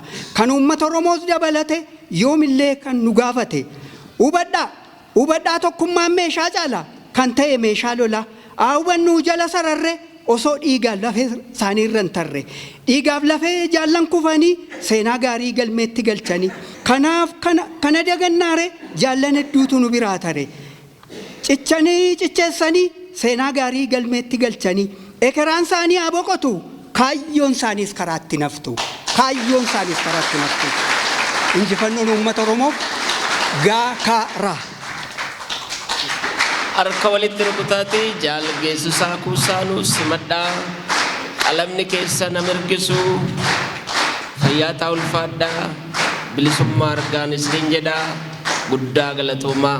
Egaa jaalgeessisaan hin beektanii bara waa yaanne keessallee qabsoo keessatti nama gidiraa guddaa dabarsee bara waa yaanne keessa warra waggaa dheeraa itti murtaa'ee hiree rabbii taanaan warra lubbuudhaan hafe malee baay'een biraa kakufee mana hidhaa Zuwaay yeroo sana Alam Baqqaanyi jedhu as Finfinnee keessatti amma gamtaan Afrikaa kan irratti ijaaramee waan dhalli Oromoo hin argin waan dhalli Oromoo hin ta'in gidiraa ilmaan keenya abboonni keenya hin argin hin jiru. Yeroo as teessan kana nuti arra carraa arganne yaadataati jirra kabajaati jirra. Mana hidhaa keessatti kan nyaata dhabe mana hidhaa keessatti nama gaafatu kan dhabe mana hidhaa keessatti waan uffatu kan dhabe Oromoof jedhee gadi ba'ee ba'uuf galuu kan wallaale dheebuudhaan kan waxalaman aduudhaan kan waxalaman arras Oromoon gidiraa kanatti jira. As kan jirtan jaallan hundumtuu isaan kanaafillee warra mana hidhaa jiran rakkoo garaagaraa keessa jiran hidhaadhaallee ba'ee of jiraachisu kan dadhabe qaamaa qalbii kan irratti lakkoofsa hin qabu. Roorroo jala jirraaf nuuf hin darbine malee silaa warra kana bira nama darbu miti nuti. Hanga danda'ametti isaan lubbuun hafanii irrallee gidiraa kana argaa jiran iyyaafannee bira dhaabbachuun dubbisuun keessumaayyuu isa kanaaf immoo dhiyeenya kan nu biraa kufe ni yaadattu jaalbattee urgeessaa qaxalee namaa qaalii namaa yeroo jaallan hedduu mana hidhaa keessatti gidiraa argan anillee qaamuma warra hidhamee sanaan ture. Maatiin koo kan natti hin dhufne maatiin keessan kan isinitti hin dhufne eenyullee nama dubbisuuf kan sodaatu kan nyaata fidu kan namarraa hidhamu kan nama dubbisu yeroo itti qabamee hidhamutti utuu akka simbirroodhaa namarraa funaanee mana hidhaarra deemu booda keessa hidhamee ofiiyyuu gidiraa meeqa argee boodammoo nu biraa kufe. Kun isa dhiyeenyaati. Anaaf isiniif fakkeenya guddaadha. Isa kufe biran dabarru, isa miidhame biran dabarru, isa hidhame biran dabarru. Namni hidhame nyaata miti kan namarraa eeguffata miti. Jirtaa jedhanii dhaqanii nama gaafachuun iyyuu waan tokko keessa namaatu onnata dhuguman isiniin jedha. Kanaaf haga danda'ametti jaallan mana hidhaa keessatti gidiraa garaagaraa argan kanallee iyyaafannee carraa kanaan dubbisuun nurraa eegama.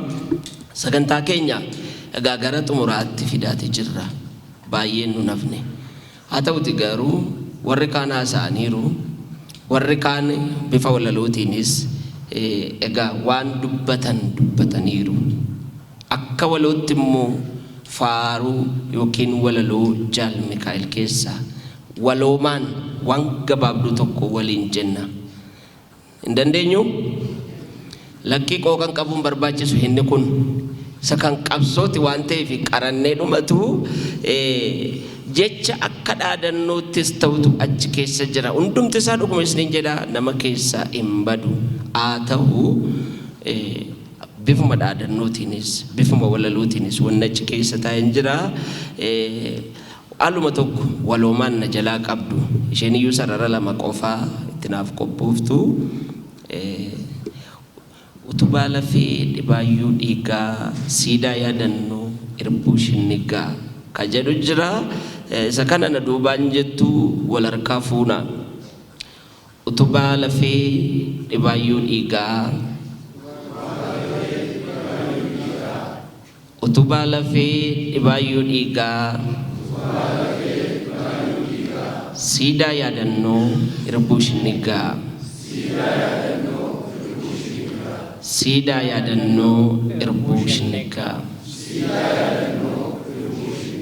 fayyaa ulfaadhaa sagantaan keenya egaa gara xumuraatti fidaa jirra baay'ee isaa walitti buteera waan ta'eef warra ambaa qabsaa'ota kaleessaa keessaati nama tokkoof utuun carraa gabaabduu kenne natti tola isa darbe qofa osoo hin taane dhaloota arra jiru anaaf isiniif ergaa akkamii qabu maaluuf dabarsu maal irraa baranna ka jedhu maanguddoon qabsaan tokko nu gidduu ni jiru Jaal Bayyanaa Ballisaa daqiiqaa 3 dhaamsa gabaabduu akka nuuf kaan kabajaan asitti isaan affeera Jaal Bayyanaa Ballisaa al tokko garanatti nu dhiyaaddaani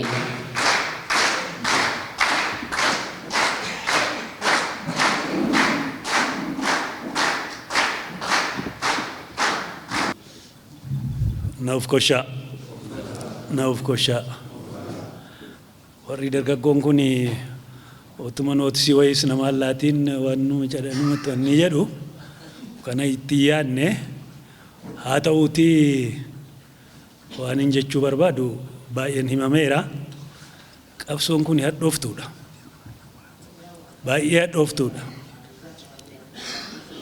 hundi keessan akka yaadattani kan hin barbaadu gaafa jalqabamu manoota nama dhuunfaa keessa deemame jalqabame har'a mana tokkotti kaleessa mana tokkotti boru mana biraatti kuni balaa namatti fidaa jedhe Baaroon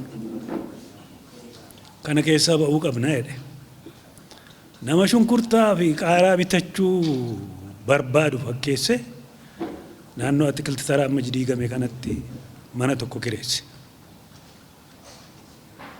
kireesse achitti al tokko waardiyyaa taane eegna al tokko inni hirmaanna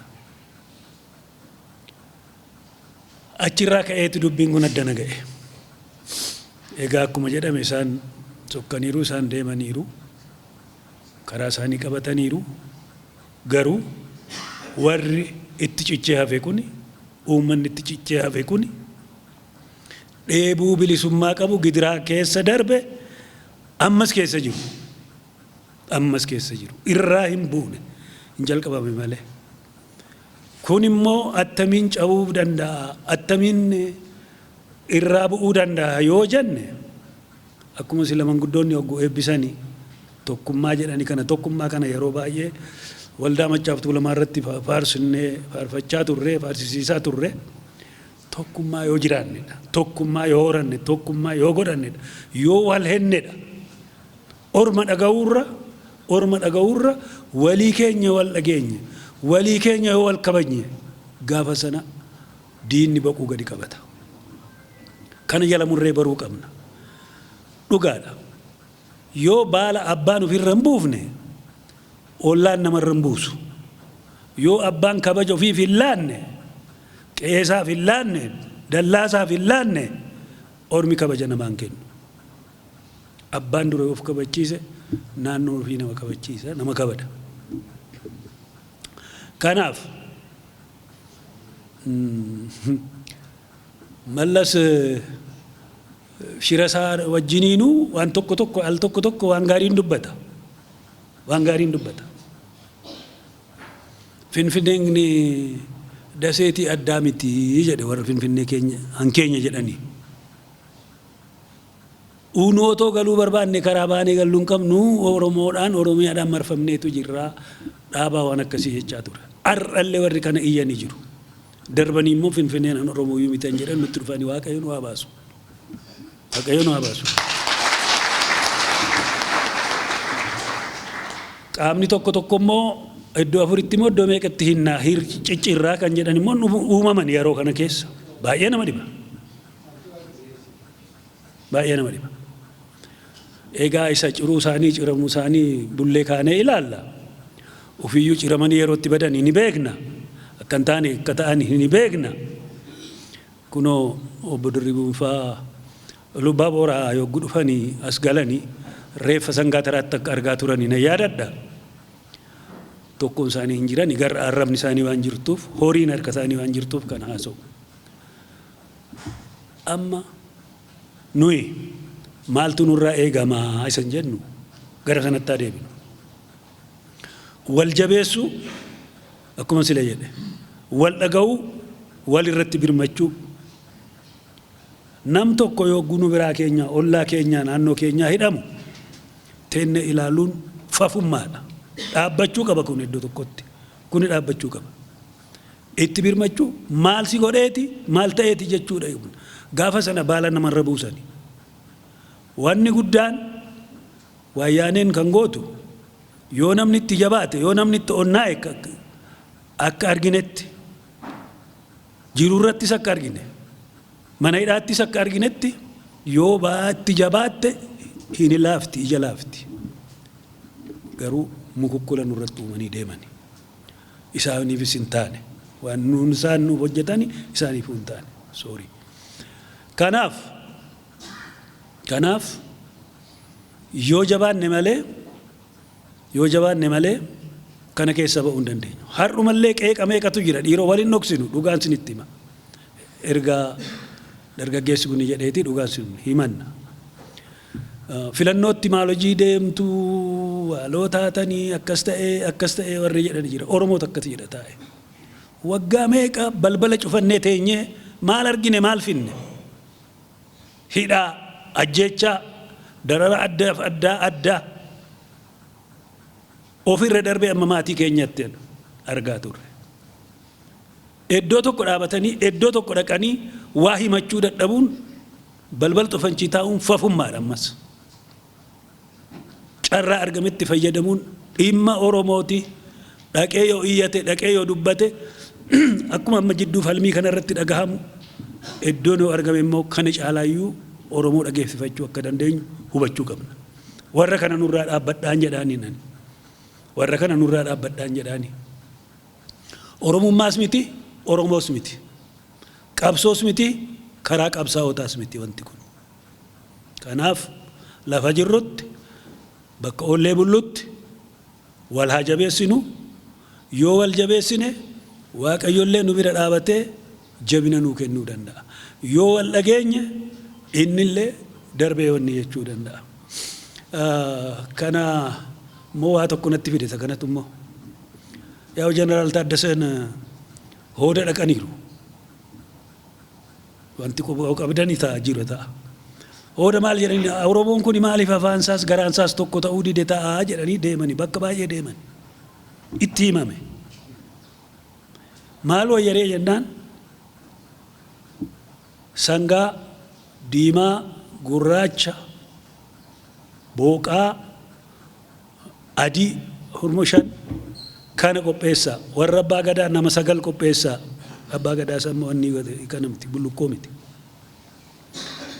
qopheessaati jarri kun sangoota kana iddoo tokkotti qalanii eddichitti himameera dhaqanii arganiiru jaarsi immoo ejersi irratti margee iddoo faafni sun irratti hojjetametti achitti yoo ta'e sangoota kana qalanii barii yogguu lafti bari'uuf dorgogu jedhu qalanii wanni isaanii baasanii mi'a xeerii baasanii harka isaanii dhiqatanii galgalanii ilaalanii yoo galan bulee jedhan as Finfinnee kana yoo Oromoo waa tokko dubbate Baaleettis Arsiittis Hararittis Wallaggattis eessatti afaan Oromoo tokko taatii jedhanii turan sun otoo bakkaan hin gahin hafamte dallaan magana keessaa aggu sirbaa turre wanta kana kaaseen ture otoo baaroon dhufeera ta'ee akka keessaniin jedheeni baaroon dhufeera ta'e kan hojjeta baaroon mishinii guddatee beektu hundi keessan obboleessi qeesii guddaadha nama guddaadha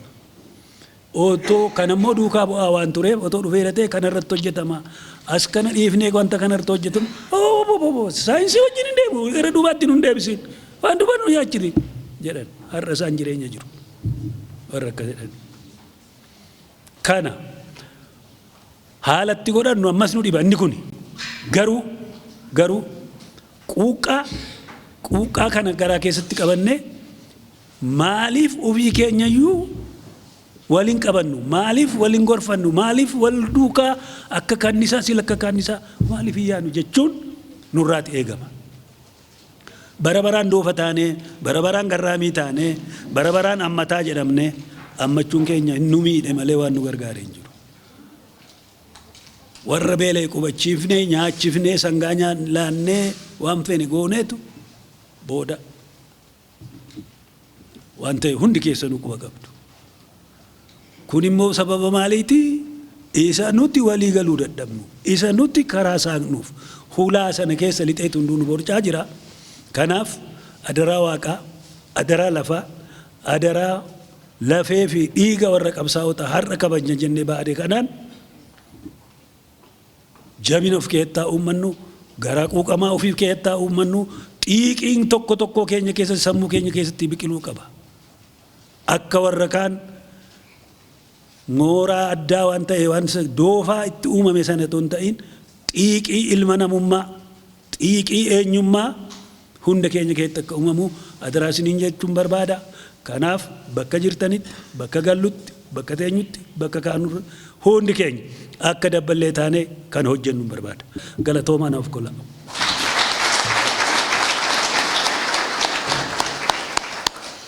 Tolee fayyaataa ulfaadhaa harka walitti rukutaatii gara teessoo isaaniitti naaf simadhaa.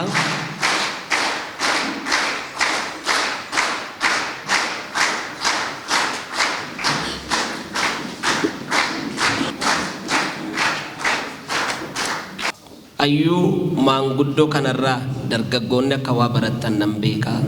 Keessumaayyuu warri waa barreessuu dandeessan kan akka Jaaliyaasoo Kabbabaa fa'aa Jaallammii Beenyaa namoonni biroon hedduunis ni jirtu dargaggoonni ani waan haaraa tokko naga'e arra tariiti namni mana qaalluu ni dhaqaa hooda bira ni deemaa warra ayyaantu bira ni deemaa Oromoodhaa hin deemne ani bar tokko na dhukkubeennaanii warri keenya nageessani fayyuuf dhaafan naqi malee waan Oromoof hin dhanneen Jeneraal Taaddasaa Birruu garuu dhimma Oromootiif jedhee mana hoodaa dhaqee jedhaniin Menami Oromoodhaa ittanii mana ayyaantu mana warra raagaa dhattanii beektan namni tokko jiraatan harkanaa baasame tolee dhukkubsattanii jireenya barbaachaaf namni deemee hin jiru isin keessa gara qabaa garan qabuun dubbattan malee kun barnoota guddaadha saba ofiif jecha fala barbaaduun Oromoo keessa immoo warra akka Hareeroo Boosarofaa waan amma ta'aa jiru tokko lamaatiin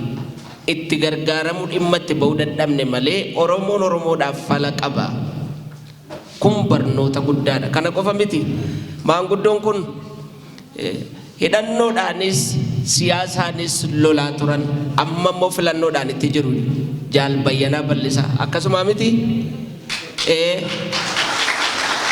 umurii kanaan sagaleen kiyya Oromoodhaaf ni barbaachisa Oromoodhaaf ni ta'a jedhanii yoon dogongoruu baadhe mana marii bakka bu'ootaatti natti fakkaata eessa kana bara kana dhiyaatanii jiru waan ta'eef akkas gara ba'aa Finfinnee kanarratti dorgommiidhaaf dhiyaatanii jiru umurii kanaan waanan godhun qabu dargaggoon hedduun kaan galmaa'ee keessaa nu haqeedhee haqaa turreen mi'a kana wareegama ulfaatuu kaffalaa hojii isaanii irraallee ari'atamanii yeroo buufata xiyyaara boolee hojjetaa turanitti illee hari'amanii Finfinneen qaama alagaa ta'uu hin qabdu. Teessoon handhuurri Oromiyaa magaalli guddoon Oromiyaa Finfinnee kataate Adaamaatti jijjiiramuu hin qabdu jechuudhaan barattoota hiriirsanii hiriira baasanii falmaatti akka galu warra godhan keessaatti hayyuu kabajamaa jaallatamaa Oromoon libsuu ijaatiin eeggatu arranu gidduutti argamu. Eenyu isaan?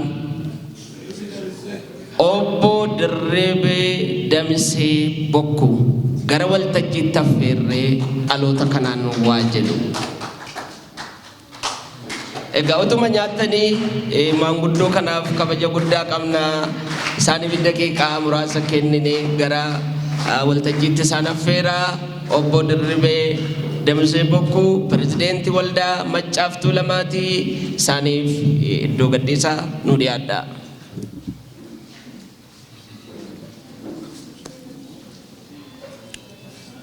Nahuuf kalcha. Innoo eggawaa afaan kee wadhee bayyana dheena kaase yaa galatu warri simbiran geenyillee afaan kaayyadha. Ani Waaqayyo haa galatu baaroofaas abboomaa mitikuufaas qaamaanan beeka wajjin haasa'ee wajjin mari'adhee Waaqayyo umurii dheeressee har'aan na gahe. Akka nan ilaalutti baaroon hin duune, Magarsaa Barii hin duune, Battee Urgeessaa hin duune, Hacaaluun jiraa bara. Eessa jiru jarri kun? Jiru. Eessa jiru? Ayyaana isaanii jira. Hafuura isaanii jira. Dhiyoo kana immoo ba'ee mul'achuu calqabe. Karaa Lammii Gammachuu fa'aa, karaa Yaazoo Kabbadee fa'aa, karaa Kennasaa Ayyaanaa fa'aa. Oromoo duuni ufumaa manumatti dhuftee nama fuutee dabarti. Na hidhu, na doorsisu. Sana hunda darbeen har'a gahe. Amma itti cittuun immoo jiru. Warri itti citanii namni akka Daawud fa'aa kunoo Mikaa'el Booran fa'aa, Kennasaa Ayyaanaa fa'aa hunda maqaa waamuu hin danda'u. Itti citanii yoo adeeman dhugaan bakka hinuma geessi. Ammas keessallee dargaggeessi baay'een hin jiru. Gara fuulduraatti obbo Lamaayyoo Faasii Hoosiiraatti na dhaggeeffadhaatii. Galma karaa sanaa akkuma ta'e godhaa nuu dabalaatii. Uummanni akka gaariitti waamamee filmaanni jedhamu kun hin ta'aaf hin ta'uunsaa waan biraadha. Isa asittis ta'ee isa booda uummanni asitti wal ga'ee akka waliin mari'atu akka yaada walii kennu ayyaanni warra wareegamanii kan Taaddaseefaa kan Baaroofaa ammayyuu nu keessa jira. Nu ijoolleetti dabarsinee deemuu fi waan irra jirru yeroon deemuun itti himaa. Nuu jabaadha. Keessumaa warri filmaata kana keessatti dhiyaattanii falmitan kana dura nu gammachiiftaniittu. Dhuguma Oromoon dhugaarra akka jiru dhugaa bishaatee kiristaalaayizii ta'e bara dhugaan keenya keessa seeneetu warra cittuun fidee asiin ga'ee seenaa ijoollee keenyaa keessa seeneetu sammuu isaanii keessa seeneetu yeroo walitti falman inni sin gaafatu karaarraa sin maqsuu barbaada. Inni sinitti falmu karaarraa sin maqsuu barbaada. Itti cittanii akkuma kana duraa eenyummaa keessa yoo himtan inni sin jibbus inni silaa ganuudhaaf bitaa mirga ilaalataa jirus hin deebi'a karaatti. Yoo laafne inni nu fakkaatus keessa gara gantuutti harkifata. Kanaaf gantuun taanu kaayyoo duwwaa irratti cichaa ani haala jirutti itti gammadaadha. Wareegamni hinuma jirti. Kunoo Iraan keessatti dubara mana barumsaa teessee barattu 100 walma takkaatti dhumee miti. Gaafa dhufte hinuma dhufti. Itti cittuu kutattoota qabsoo kan har'aan gaaniif kabaja guddaan qabaa. Ani yeroon balleessu waan baay'een himameera waan ammaa duwwaa irratti. Kanuman isiniin jechuu barbaada of kala. Obbo Dirribii Demisee Bokkuu kabaja guddaa isaaniif qabna. Fayyaa ta'aa ulfaadhaa isaaniin jechuutiin jaalladha. Egaan kabajamtoota hogganoota keenya, qondaalota keenya, miseensota akkasumas keessummoonni sagantaa kanarratti argamtan hundinuu baga guyyaa yaadannoo wareegamtoota Oromootiin isiniin ga'e jechuutiin barbaada. Fayyaa ta'aa ulfaadhaa. Warra imaanaa isaanii fiixaan baasuu Rabbi nu haa taasisuun jedha. Egaan kanatti aansee gara xumuraatti bara kana ni beektu.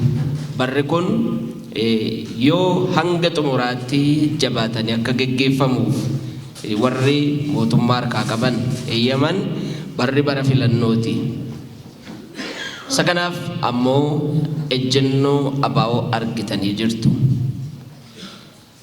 Dhaloota qaree, dhaloota barsiisee, dhaloota ijaaree har'a karaa miidiyaanis hawaasa keessattis bobbaasuudhaan akkuma miidiyaa irraan ijoolleen keenya barsiisaa jiran, dargaggoonni keenya barsiisaa jiran, uummanni keenya illee battala libsuu ijaatti yaada isaa gara nagaatti, gara filannootti deebisuudhaan yeroo itti dhaaba isaa eeggataa jirudha.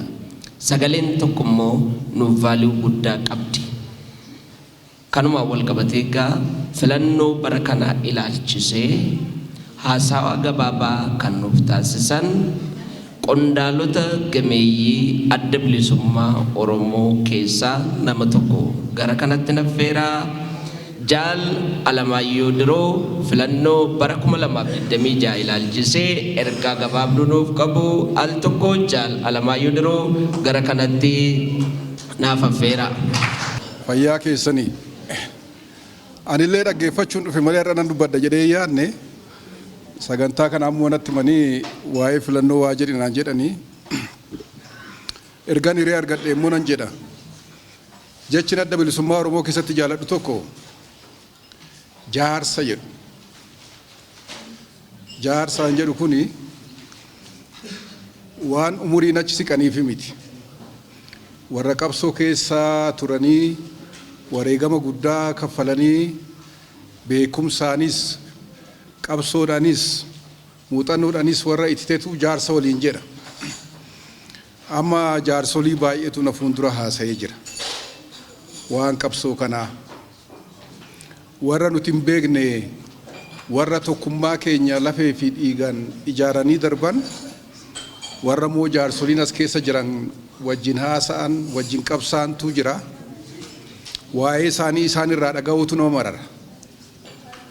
Anis bara kiyyaa warra hiriyoota kiyyaa warra qabsoo wajjin seennee na biraa ammoo hin jirree fi har'a anis dhaabbadhee haasa'u garuu isaan na biraa wareegamanis immoo baay'een beeka.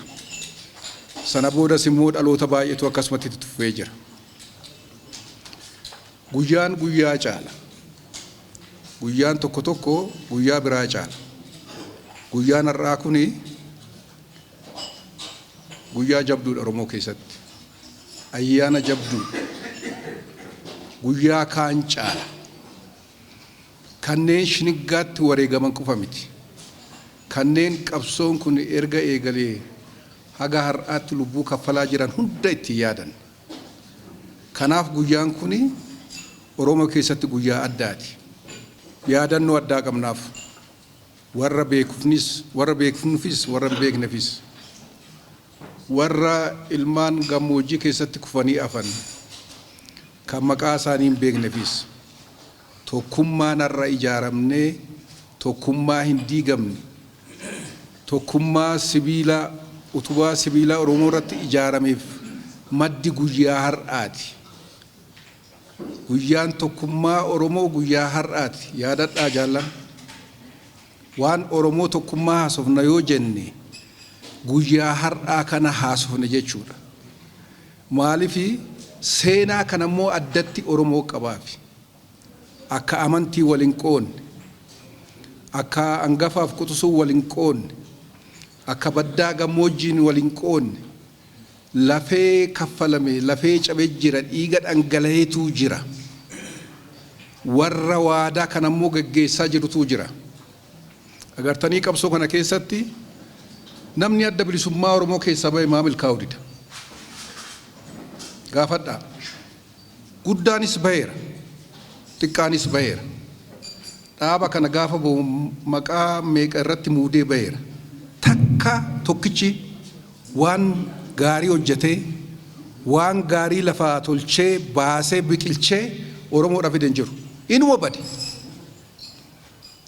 dhaaba kana moggeessanii warri deeman hunduu har'a isaantu lafa laala malee dhaabichi jira maaliif jira irbuu shiniggaa keessa jira irbuu kana seenanii cabsanii bahanii waan milkaa'an hin jiru jaallan kana baranneerra kanaaf guyyaan har'aa kuni guyyaa ayyaana olaanaa qabudha nu isa sirratti argamnee yoo haasofnu carrooma addaa qabna dhugaa rabbiiti carrooma addaa qabna qabsoo keenyaan geggeessu nu akka duratti jedhame karaa nagaatiin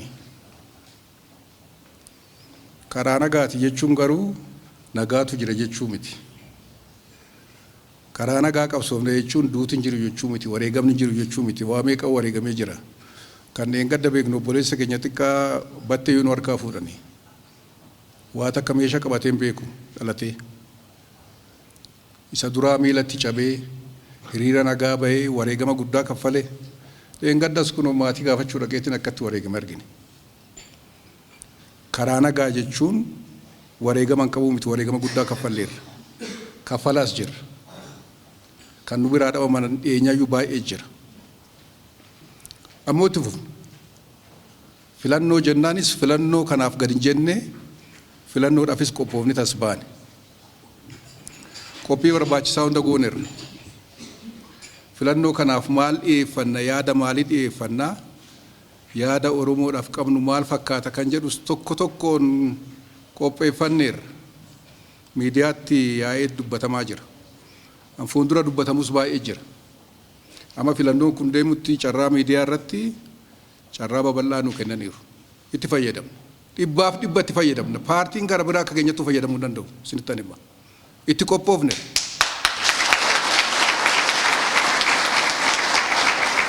itti fayyadamna sagalee uummata Oromoo haasofna rakkoo uummata Oromoo haasofna waan Oromoon barbaadu haasofna filannoo kanarratti maaliif wareegamni har'a shiniggaa kun kaffalame maaliif jagni meeqa nu harkaa dhume kana maal akka barbaannu haasofna filannoo kana da'oo godhanne isa uummata dhaloota haaraa dhaloota duubaa dhufaa adda bilisummaa Oromoo tolchee hin beekne dhaamsatti dabarsaa jirra fuuldura an hojjenne caala an hojjechuu deemnutu caala kanaaf nuti filannoon lafa qabsootis bakka qabsootti geggeessinudha akka duratti ayyu dureen jedhan amma gaafa waan Oromoon wareegama kana kaffaleef galmaan geenyutti qabsoon dhaabatu hin jiru itti fufa warra jirrus warra sin jirres kan ganaa wareegama biraatti kaffaluuf jirru sin jira hin dhaabban hin sodaannu duubatti hin jennu filannoo kana akka duratti jedhani argitanii maanguddoo guddaa as dhaabbatanii dubbataa turan kanatu filannoof dhiyeesse aangoo barbaadaniiti ammaan booda shumata barbaadaniiti lafatu lafa teegi taanaan umurii kana nan dorgomaa jiranii dhufan dargaggeenni si'aa'ee dhufe kan murate nuti durayyuu waajiran qabnu nama keenyayyuu addaan facaasaniiru hidhaniiru kaanis akka walitti hin dhufne karaa nutti cufaniiru waan filannoo sammuu keessayyuu hin qabnu ammoo filannoo filadhaa jennaanis immoo sodaarraa hin qabnu waan dandeenyu waajira takkitti kana qabanneetiin nama keenya qabanneetiin itti seenne waajira 200 fi wayii qabnaa turre guutummaa Oromiyaa ona Oromiyaa keessa waajira nuti dhabne hin jiru yeroo dhaabni kun as seenu akkamitti banamaa akka ture hundi keessattuu beeka hunda keessan turratti hirmaataa ture hunda keessan turratti qabsaa ture waajirri sun akkamitti dafee akka cufame sin beektani waan isinitti mun qabu silaa filannoo akkanaatiif qophiin barbaachisu bal'aadha biyya waan taphaa miti waan bal'aa ta'a dhaabni iyyuu miseensa dhiyeeffatu hunda miseensa isaa waan ta'eef isin dhiyeessu uummata sana keessaa gadi bu'eetu uummata wajjin mari'ateet eenyutu irra wayyaa eenyutu irra bakka kanaaf tola jennee mari'achiifneet achii deebinee immoo miseensa keenya akka jaarmattis finnee mari'achiifneet fillee kumaatamaan dhiyeessuun irra ture. Carraa sanatti hin turre. Garuu carraa dhiphoo ture. Carraa dhiphoo kanas hin dabarsinu. Carraa argame kamuu akka tarsimoo qabsootti itti fayyadamna waan ta'eef hin dhiifnu. Filannoo kanas kanaaf itti seenne. Warri jaallana jirtan kuni yoo irbuu shiniggaa kana wareegama bareeda kana jaallan kufan kana nu bira hin jirre kana kan kufan qofa miti kan itti wareegama meeqa kaffalan maatii itti dhaban mana hidhaatti dararaman ka akka Oromoodhaa garafamee meeqa argee hin jiru hin beekna dhaloota keenya keessatti kan waa meeqa kola'ee hafe kana kun hunduu wareegama waan isaan wareegamaniif bakkaan geenya yoo jenne carraa argamne hundatti falmuu qabna. Warra jirtan kuni waan qophaa'e kanarratti nu gargaara. Warra filannoodhaaf of qopheesse kana cinaa dhaabbadhaati gargaara duula. Dhaamsi adda bilisummaa Oromoo qopheeffatee hedduu jira. Kaayyoodhuma keenyadha waan filannoodhaaf nuti qopheeffanne waan gara biraan jiru. Waan Oromiyaan fakkaachuu qabduudhaan barreeffama lafa keenya. Waan Oromiyaa fi Oromoon fakkaachuu qabduudha kan miidiyaa irratti bahaniitoo jaallan keenya guyyaa guyyaadhaan lallabaa jiran. Waan Oromiyaa fakkaattu carraa kanaan himachaa jirra waan ta'eef cinaa dhaabbadhaa gargaara duubatti hin jedhina hin sodaatina akka Maandeellaan jedhe an sodaatanuu sodaadha jedhe. Namni gaafa guyyaan ga'e malee hin du'u. Nama waa meeqa keessa bahee as jiruun beeka. Nama bakakkaa rasaasni akka bakakkaa itti roobee keessa bahee as jiru jira. Nama immoo akkanumattuu siree irratti otoo qufa oduus jira. Gaafa rabbii sanan dabarsinu. Duubatti hin jedhina keessaa'uu qeerroo keessaa'uu dargaggeessi fakkeenya irbuu shiniggaa. Irbuu shiniggaan kitaaba guddaadha bara akka gabaabsinee haasofnu kanaa miti. Maal nuu dhaamani jedhanii asitti duratti faaruun deemaa ture suni yoo dhaamsa isaa dhageessan bar waan ajaa'ibaati. Warra irbuu sana Oromoo akkasii sana ta'uudhaaf waan dandeessaniin qabsoo kana gargaara. Qabsoon kun immoo amma qabsoon itti jiru filannoodha. Filannoo kanarratti birmadhaafi dhaamsa addi bilisummaa Oromoo dabarsu karaa miidiyaatiinis carraa argate hundumaan dabarsus isinis uummataaf dabarsaa maatii keessanitti dabarsaa hiriyoota keessanitti dabarsaa waltajjii akkanaan barbaachisu bara guyyaatti yoo haasoftan nama lama sadi taatanii yoo haasoftan nama lama saditti yoo dabarsitan hojii guddaatu hojjetama. Itti himaa sagantaan addi bilisummaa Oromoo qabu dinagdee irratti maal qabna? Hawaasummaa irratti maal qabna? Nageenya irratti maal qabna? Siyaasa irratti maal qabna? Beekamaadha. Itti himaa carraatu argame. Nutan qabsoofnu firee murteeffannaa uummata Oromootiif itti himaa. Nuti lafa Oromoon akka ofii bulfatu gochuudhaaf kana itti dhaamaa jirra. Lafti harka mootummaa irraa bahee uummanni ciisanyummaa mootummaa jalaa bahee lafa isaa irratti Oromoon murteessuudha barbaadna. Hojii dhabaan akka hojii argatu barbaadna. Mootummaan itti seenee deggeree dargaggeessa shamarran hojii dhabanii lafti dhiphataa jiru kana hojii itti humnee warra nagaa warra guddina warra dagaagina fidu gochuu dandeenya. Humni kuni humna guddaadha. Humna dargaggeessa kana humna guddaadha. Humna kanatu Oromiyaa jijjiiruu danda'a jennee amanna. Akka Oromiyaa jijjiiruuf haalli mijatuu fi qabaadha. Ari'amee tumamuu hin qabu. Sodaachifamuu hin qabu. maqaatti moggaasanii walii gad ari'aa hin jiran. Waan kaleessa sooshaal miidiyaa irra deemtu tokko argitaniittu gara Amboo kana. Argitaniittu waan biyyitti jiru. Waan Oromiyaan itti jirtu laala. Waan sun Oromiyaa qofa Amboo qofa isinitti hin fakkaatin bakka hunda jira. Waan dargaggeessi Oromoo isa mudate laala. Qabsoo hamtuun nu fuuldura jira. Kanaafuu kana fuuldura dhaabbannee waan nurraa eegamu hojjannee warra jaallan qaalii har'a maqaa isaanii faarsinu kana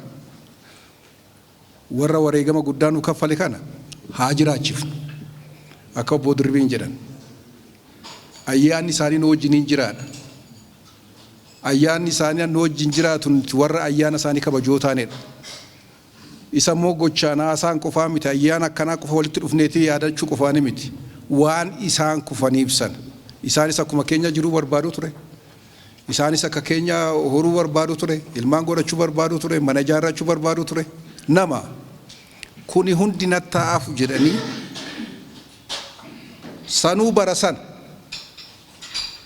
barnoota sanaan bakka guddaa warra ga'uu barbaadan yoo jiruu ofii barbaadaniif sana hunda dhiisaniit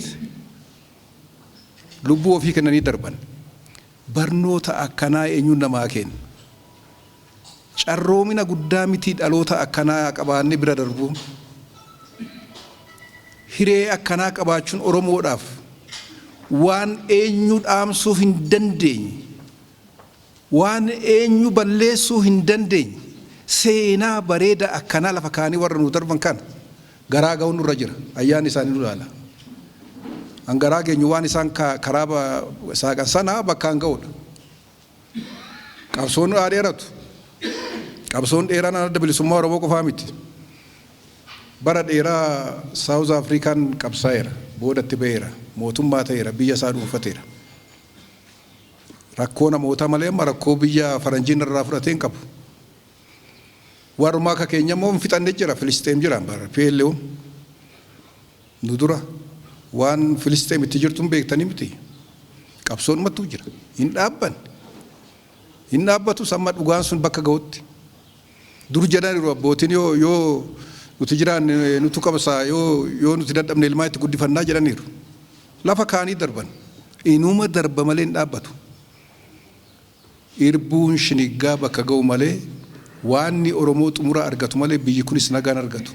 Gaanfi Afrikaas nagaan argatu. Nuti warra nagaa jaalatudha. Akka nagaa argatuuf akka jennu karaa nagaatiin gaaffiin Oromoo deebi'uu qaba.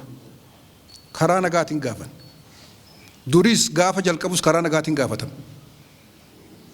Dhiibbaadhaan lagatti nama geessu. Dhiibbaadha kan waraanatti nama geessu. Filannoo miti waraanni. Karaa nagaatiin iyyaa jirra ammas. Karaa nagaatiin dhaammachaa jirra. Karaa nagaatiin filannoodha jennee itti seennee qabsaa jirra. Karaa nagaatiin deebiin argamuu danda'u qaba. Kanammoo walii birmannee, wal cimsinee, wal deeggarree yoo deemnee fuuldura dhaabbatu hin jiru. Kanuma si yaadachiisuu baay'atan asitti dhufee irbuu shiniggaa filannoo adda bilisummaa Oromoo akka ajandaatti lafa nuu kaa'e kana deeggaruudhaan haa cimsinuu. Akkanumatti bara baraan immoo warra wareegamtoota keenya yaadannu Rabbi nu haa taasisu. Injifannoon kan uummata Oromooti. Keessa baanaa bakka yaadne sin geenyaa fayyaa ta'a ulfaadhaa qe'ee nagaatti galaa.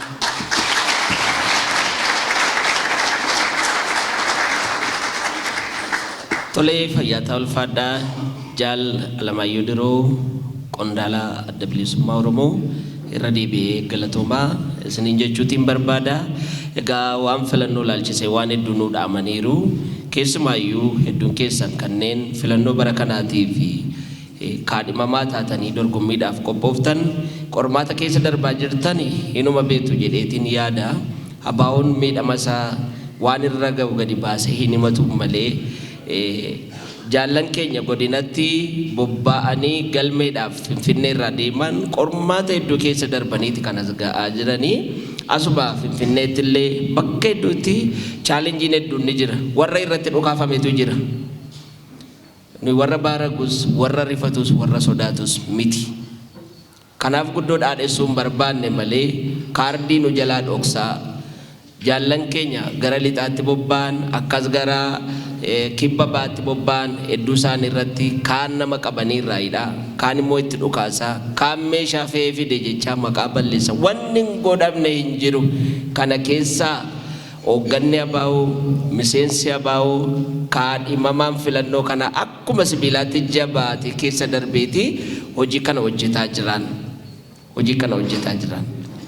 akka salphaatti qabsoo karaa nagaati ennee waan hundumtuu nagaa fakkaateetti deemaatii hin jirru isa kanaaf jabaannee itti deemutu nurra jira waajjirri abaa'oos akkuma jaalwaaqoon olee jedhe onneedhuma keenya keessa jiran oromoon waan fe'atu fe'atee eeggataa jira yoo didan hin dinna yoo karaa isaa kan immoo oromoon waan murteeffatu beeka waan ta'eef isa kan immoo uummanni keenya kanaaf qophiidha keessuma warri bara kanaaf itti qophooftanii jirtan jaallanni dunas keessa jiru waan ta'eef isaan kana jabeessuu bira dhaabbachuutu isinirraa eegama warra Finfinnee Shaggar immoo wal gargaarraa duulana filadhaas yoon goona ta'e as gullalleetti godhama taanaan guutuu Oromiyaatti akka ga'u beeka waan namni tokko asii dubbatu Oromoon jala bu'ee hin caqasa hin dhaggeeffata waan dhaabni isaa jedhe hojiitti hiika egaa sagantaan keenya gara xumuraatti fidaatiin jira faaruu alaabaatiin goolabuun duratti keessummaa tokko qabna egaa bakka jiraatantu murteesse malee keessummaan jedhaman qabsoo Oromoo keessatti nama utuu lubbuun jiru qaamaaf qalbiidhaan itti miidhame mana jiraatu keessatti mana hidhaa keessatti dararaa gidiraa guddoo arguudhaan eenye keessammoo egaa gara biyya hambaatti ba'uudhaan hojii qabsoollee biyya hambaa keessatti gara biyya ardii Awurooppaa keessatti uummata keenya ijaaruu barsiisuu walitti qabuu achi ta'anii asitti hojjetaa as yoo dhufan achitti hojjetaallee nama seenaa addaa galmeessaa jiru haa ta'uti garuu sababii qabsoo Oromoo kanaatiin roorroon bifa meeqaatti jijjiirame warra wareegama addooftuutu lubbuun jiranii baasaa turanii baasaa jiran keessaa nama jabaa tokko qabna namni kunis baa Oromiyaatti dhalatee kan guddate roorroof gidiraa garaagaraa argaa ka ture achuma keessa taa'e immoo hojii qabsoo kana qindeessaa ka jiru hayyuu maanguddoo qabsaa Jaal Hussein Ahmad yoollee deemuu dadhaban baattanillee kanaaf iddan Jaal Hussein Ahmad daqiiqaa 3 isaaniifan kennaa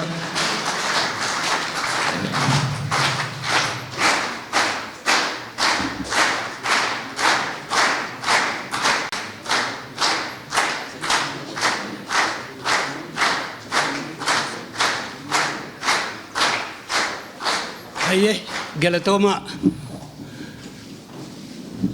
manguddoon shamarran dargaggoota qeeroon hundi keessanuu baga nagayaan guyyaa wareegamtoota gootota keenyaatiin nu ga'een ja'a. Kanatti aansee wanni guddoon haasawamee jira wanni dheeraan ani haasawu hin jiru jabaadhaa yoo jabaatanii wahi ba'anii haa waliin jabaannuun ja'a. Guyyaan kun guyyaa Oromoota hoogganoota ABO'dhaa addaan qoqqooduudhaaf amnarra odoo jiranii warri kiristaanaa warri muslimaa gamana baajanii addaan qooduudhaaf kaamee lakkii nuti Oromummaan baanee Oromummaan waliin dhumnaa jedhanii waliin dhuman waan ta'eef warri lubbuu isaanii hambifachuu danda'us odoon hambifatii waliin bakka takkatti dhuman waan ta'eef guyyaan kun Oromoo akka sibiilaatti akka haphee walitti qabee waan jiruuf yaadannoo guyyaa kanaatiin irbuu teenya haaroomfannee qabsoo fuula duraatiif haa jabaannuun ja'a. Ani yeroo hedduu biyyoota alaatti deddeemee Oromoonis niin dubbadhaa akkasuma immoo Jenevaa fa'aa dhaqee waa'ee Oromootiin himaa Niiworkitti Waashingitanitti seenaatarootaa fi koongirasa fa'aa bira dheenee waa hedduu himnaa. Ani lubbuun hin jira waan narra ga'ee hime kaniin himu akka fakkii kiyya kaaseetiin warra na biraa dhumaniis jiran huursottis warri hafan jiran isaan sanii fi walumaa gala warree biraatiifin warra dubbachuu hin danda'in warra sagalee hin qabneefil sagalee taajeetiin dubbachaadhaa ture. Amma gaa rabbiin asiin nu ga'e isiniinis waliin nu fide jabaadhaadhaan ja'a. Irra caalaa abaawoon dargaggoota qaree asiin ga'e hedduun akka jiran anniin beeka. Baran ammoo as baasee filmaata kanaan hiree tanaan waa'ee Oromootii fi waa'ee Oromummaadhaa qaceellotti haala gaariidhaan dargaggoota keenya kan ibsan asuma keessa jiranii Lammii Gammachuu faa Jaal Daawit Yaasoo hedduu maqaa hunda dhahee hin danda'u hedduu isin gammannee namoonni biyya alaa jiraniis hamilee hedduu Oromoodhatti hore keessaa fi alattis. Kanaafuu jabaadhaadhaan jaa karaa nagayaatiin deemuun nagayni maal akka ta'es ni beeknaa garuu immoo nagayni qoftiin jaalalamaayyoon reemuun sana ibsanii jiran karaa kana namuutuu ni beeka waan ta'eef wareegama barbaachisu hunda kafallee bakka barbaachifnu akka geenyu Oromiyaan akka walaboomtu Oromoon akka bilisoomu shakkiin qabuun guyyaan sadii dhufu. Kanaaf lubbuu takkitti jijjiirama hin qabne warra nu kafaleef kabajni isaaniif barabaraan ulfinni isaaniif barabaraan haa ta'uun ja'a. Nuti ammoo nuti warri lubbuudhaan jirru Rabbiin nu gargaaree kaayyoo sanarraa odoo hin bahin warra kaayyoo isaanii kaayyoon jaallanii maali waan biraatiin hin bada walabummaa Oromiyaa harkuudha bilisummaa Oromoodhaa harkuudha. Khana bakkaan ga'u Rabbiin nu haa godhuun jaa fayyaa ta'a galatooma. Irra deebi'ee Jaal Hussein Haymadiin guddoo galatoomaa fayyaa ta'an isaan jedha. Qaamaan irraa miidhamuudhaan haa ta'uti garuu fakkaatti qabsoo kanaati biyya keessaaf biyya alaatti dhugaa Oromoo dubbachuudhaan deemanii labsuudhaan Oromoof sagalee ta'uudhaan sanarra darban immoo ni ijaaru ni barsiisu ni qaru arras walumaan jirra borillee bakka deemanitti hojii qabsoo ittuma fufuu karaa keessanitti rabbisi waliin jiraatu egaa biyya ormaatti nafani guyyaa tokko immoo bilisummaa walabummaa birmadummaa saba keenyaatiin wal argine akka kabajannu abdii guddaa ni qabna waan ta'eef waaqni umurii har'aa keessaa isiniif haa kennu jechuutiin barbaada. Keessummoonni hirmaattonni keenya hundumtuu arrasitti kan argamtan fayyaataa isiniin jecha sagantaa keenya gara xumuraatti finneetii jirra. Gaa yeroo kanatti immoo yeroo itti faaruu alaabaatiin sagantaa keenya goolabnu ta'a waan ta'eef warri ganama asitti baatanii turtan tiishertii uffatanii jirtan al tokko daddafiidhaan gara kana nu dhuftanii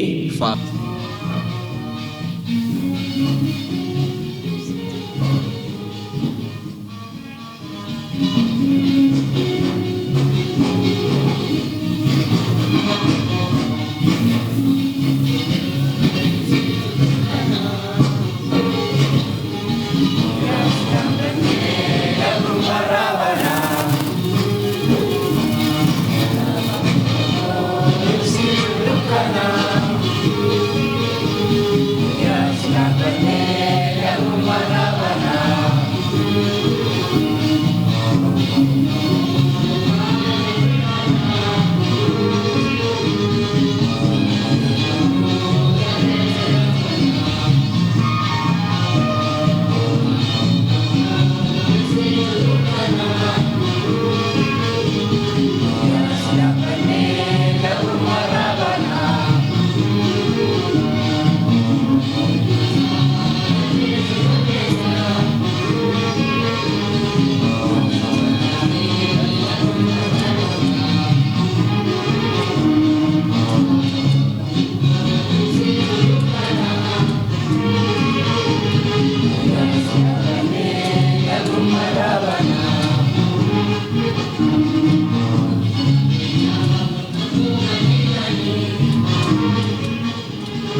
warra nuuf jedhee kufee yaadataa warra jiruutti onnee oraa galma keenya milkeessuudhaatii fi afaan tokkootiin dhaadannoo gabaabduu waliin dhaadannaa hallachee qabsoo bilisummaa Oromoo abaawoon haa lalisu haa waaru haa jiraatu haa dagaagu haa lalisu haa lalisu haa lalisu injifannoon uummata Oromoof Fayyaata ulfaataa jaalala keenya sababoota badan biyya keessatti